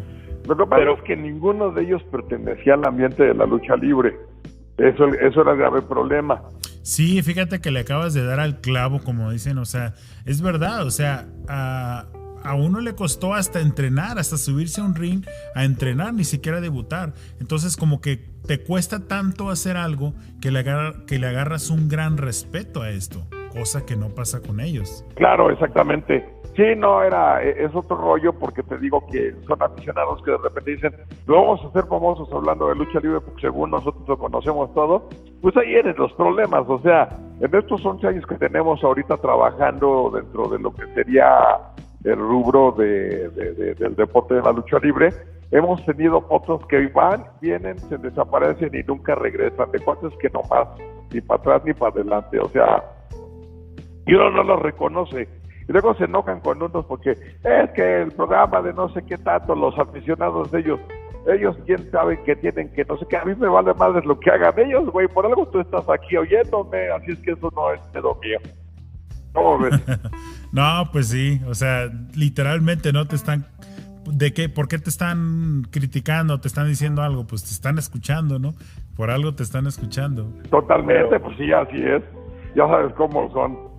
Sí, bueno, pero hablando de lo que estábamos platicando hace rato, la gente, como ya se pudieron dar cuenta, y esto se lo digo a la gente que nos está escuchando, ya se pudieron dar cuenta de cuánto sabe el testigo, del nivel de sabiduría, de la lucha, de historia, de anécdotas tiene él. Y como ya lo dijimos, pues esto que escucharon, que habló él, podrán decir, mucha gente va a poder decir, oh, este vato sí sabe de lo que está hablando. Bueno, pues déjenme decirle que esto no es nada. No es nada de todo lo que sabe el testigo. Así que pues los invitamos a que escuchen el podcast de Bajo las Capuchas, que vayan a YouTube, ahí están los episodios de los podcasts, están casi todos, entonces pueden ir, ojalá pronto ya puedan poner nuevos, grabar nuevos, pero ahí están esos para que se deleiten con toda esa información. Pero te hago una pregunta hablando sobre eso también, de compartir. Esto que nos estabas comentando, todo esto que sabes, ¿dónde va a quedar plasmado para la historia? Y no nada más la historia de la lucha libre, sino de toda la historia. Comentabas de un libro. ¿Hacia dónde va a ir dirigido ese libro? No, pues evidentemente ese libro va a ir dirigido primero a los aficionados del deporte, a gente que estudia acerca de lucha libre. Digamos, a los intelectuales les interesa mucho lo que era este rubro. Alguien que te quería mencionar era precisamente Carlos Monsiváis, que gran amigo mío, que nos apoyó en la presentación del libro de mi amigo el árbitro, Rafael Olivera Figueroa, en donde ellos buscaban todo ese contenido del deporte, de la lucha libre, de esa cultura popular, que pues evidentemente también le interesa a todo este tipo de personas, ¿no? O sea, digamos que Monsiváis era un enamorado del deporte y él me lo dijo en su momento, mi ídolo es el Brazo de Plata.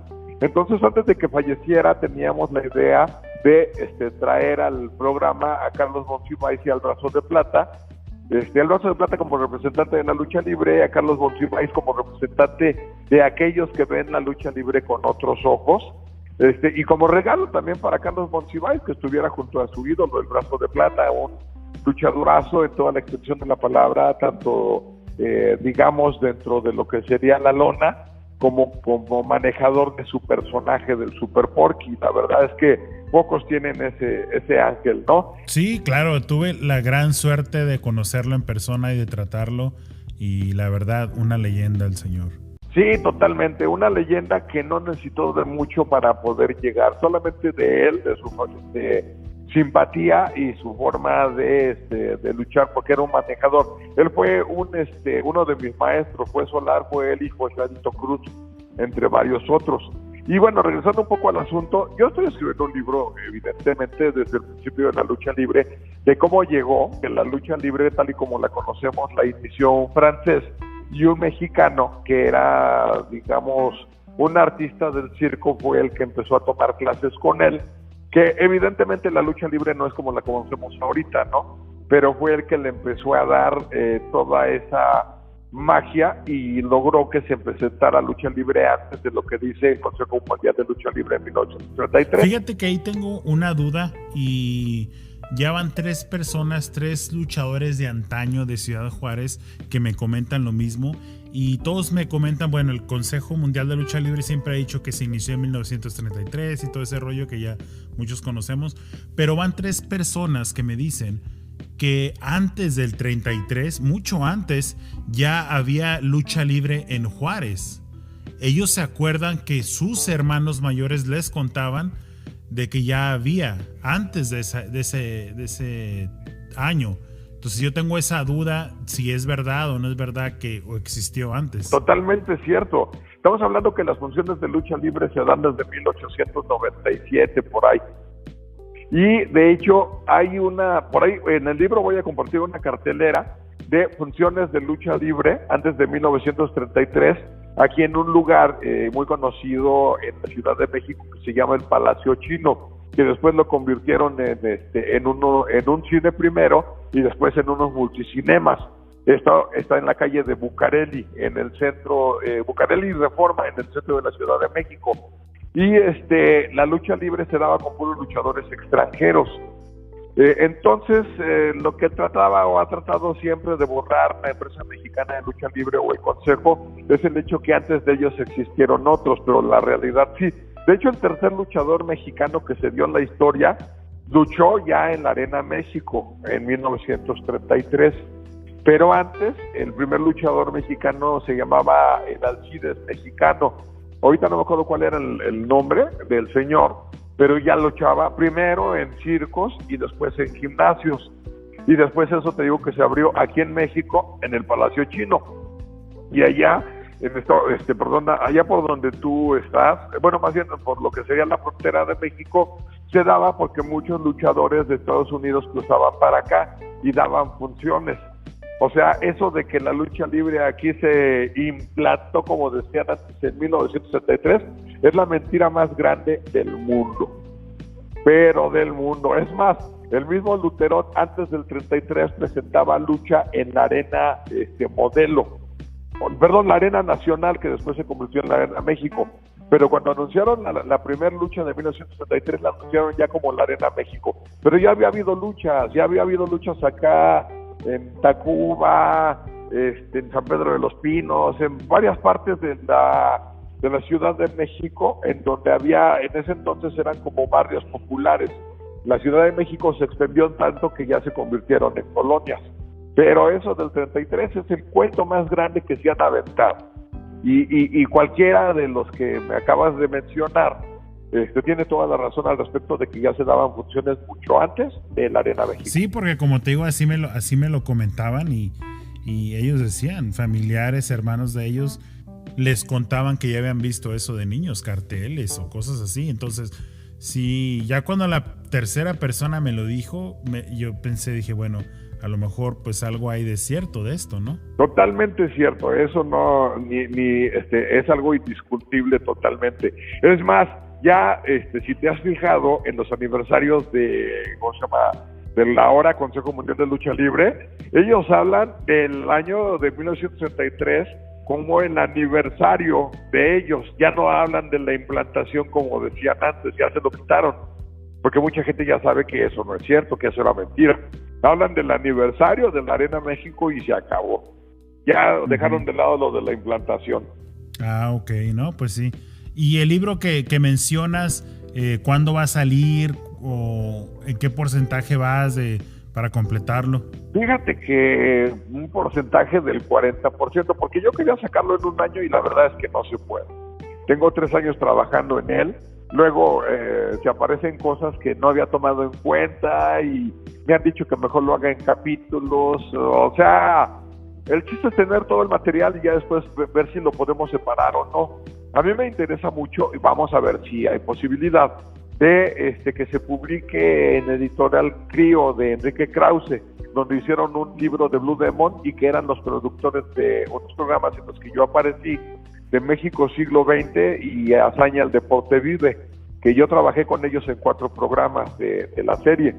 Entonces, a ver si al señor Krause le interesa y pues bueno, ahí espero que en 2 años más ya esté listo todo ese material para poder sacarlo. No quiero hacerlo como lo hace la Arena México, que son como libros a colores y no sé qué tanto, o como lo que hizo la hija de Paco Alonso, que metió su versión de la lucha libre, de cómo se había iniciado y todo eso. Su versión quiere decir la historia que le contaron y que vivió dentro de lo que sería la empresa mexicana de lucha libre, hoy Consejo, pero no hablan de lo que sería la totalidad del deporte, y es hablar de Antonio Peña, aunque no nos guste, pues aquí estuvo, de Jesús Garza Hernández de Televicentro, hablar de Francisco Flores, hablar de la cantidad de grandes promotores en el norte, que era muy importante en la lucha libre. Es que hay que hablar de todo y de todo lo que se dio y cómo se dio, de los grandes luchadores, entre comillas, independientes que se dieron y que pues nacieron en el Palacio de Deportes y en el toreo, y que después se volvieron las figuras más importantes del Consejo Mundial de Lucha Libre, como el Dr. Wagner Jr. Él apareció allá en el toreo de 4 Caminos y luego se lo jalaron a la Arena México y ya no lo dejaron salir. Ya después él se fue a AAA y es otro rollo, ¿no? Pero imagínate los grandes valores que tenían. El Negro Casas era nacido del toreo, Blue Panther era nacido del toreo. Los villanos también. Muchos luchadores que llegaron ahí a presentarse en la Arena México, que la verdad es que sí le enseñaron a muchos luchadores que estaban ya anteriormente dentro de esa empresa. Entonces como que aprendieron mucho de lucha libre verdadera ahí, porque no podemos negar que gente como el Negro, como Blue Panther, como el Villano Tercero, sobre todo el Villano Tercero, tenían algo que no tenían la gente de la Arena México. Sí, claro que sí, el buen Arturo, el rey Arturo. Tuve la fortuna de conocerlo, platicar con él, tratarlo. Y de hecho, raro, hablé con él 3 meses antes de que muriera. Y me acuerdo porque le comenté, yo estaba buscando la máscara de Flama Roja, que es de Ciudad Juárez. Bueno, es de Guadalajara, pero digamos que se creó, es como Fishman, ¿no? Salió de Ciudad Juárez, pero no nació en Ciudad Juárez. Pero lo contacto para eso y me dice, no, fíjate que ya no la tengo. Y dice, pero tengo la máscara de Pegasus Kid. Y le dije, no, pues, dijo, si te interesa. Le dije, pues déjeme ver, yo le hablo. Y en eso quedé, en hablarle. Y pues ya, desgraciadamente, pues ya no, como te digo, a los 3 meses murió y pues ya no pude. Y me pudo mucho porque, no porque yo fuera fan de Pegasus Kid, que terminó siendo Chris Benoit, simplemente por el hecho de que el villano se la quitó. Que aunque después me di cuenta que creo que la apostó 2 veces, ¿no? Y después la perdió una vez y después la perdió otra vez con el villano, ¿o cómo estuvo eso? Allá en Japón la apostó y la perdió. Y luego después con el villano. Ah, sí, exactamente, sí es cierto. No recuerdo qué luchador lo desenmascaró, pero sí fue totalmente cierto eso. Como también que el halcón perdió 2 veces la máscara, primero aquí en México y luego en Japón. Y las dos con 1000 máscaras. Ajá, sí, cómo no. Ah, ok. Sí, pues como no había redes sociales ni nada de eso, ¿verdad? No, ahorita ya queda como leyenda, pero pues todo se termina sabiendo. Sí, ¿verdad? Y no, pues la verdad, te queremos agradecer el tiempo que nos acompañaste, que estuviste aquí. Como le comento a la gente, si escucharon esto y les gustó la información, las historias, esto no es nada, lo repito y lo vuelvo a repetir, esto no es nada para lo que sabe el Don Testigo. Y pues la verdad nos da mucho gusto de que hayas estado aquí con nosotros.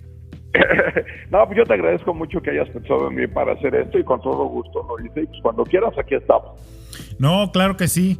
Ojalá se repita. Digo, pues, tenemos un poco de tiempo, pero igual la entrevista se alargó con toda esta información y pues la verdad que bueno, si nos ponemos a hablar, yo creo que podemos hacer un programa de 3 días sin parar y ni así terminamos, ¿no? Con toda la información que tienes, pero la verdad, muchas gracias. A la gente que los quiera seguir, pues ya dijimos dónde los pueden encontrar. Y pues la verdad yo me quito el sombrero, no uso sombrero, pero me pongo de pie, me quito el sombrero cada vez que diga Testigo, Don Testigo desde hoy en adelante. Así que pues muchas gracias por toda la información, por la plática de hoy y pues esperemos que pronto nos veamos. No, pues la verdad, al contrario, muchas gracias a ti. Sinceramente, pues yo creo que es muy padre platicar lo que es ese deporte y sobre todo el hecho de que tú te hayas tomado la molestia de contactarme para poder pues, participar conmigo. Y no me queda más que despedirme de toda la gente que nos ha estado escuchando en este rato. Muy placentero para mí por seguir platicando precisamente de todo lo que nos gusta, de tratar de continuar por otro medio la historia y compartir todo lo que tiene que ver con la lucha libre de antes y un poquito de lo que dicen que es la lucha la lucha libre de ahora. Y como termino en todos mis programas de Bajo las Capuchas, que la lucha sea.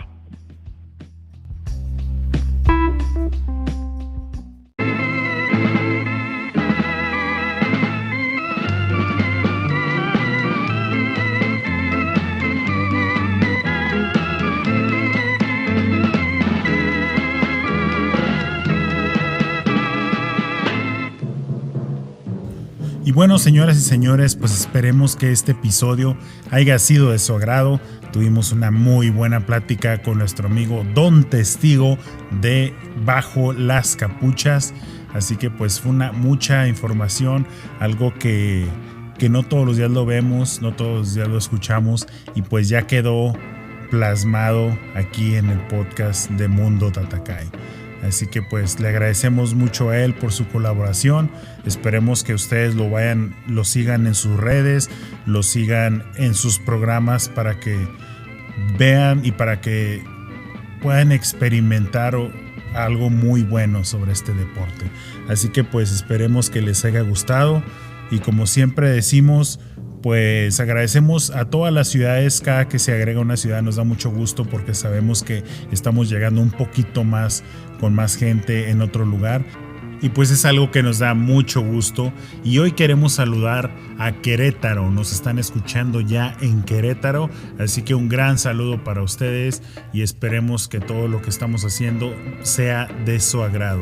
Así que, si, como lo decimos siempre, si no han escuchado los demás episodios, tenemos ya, este es el número 41, así que hay 40 más para escuchar y esperemos que cada uno de ellos sea de su agrado. Como siempre, nos despedimos.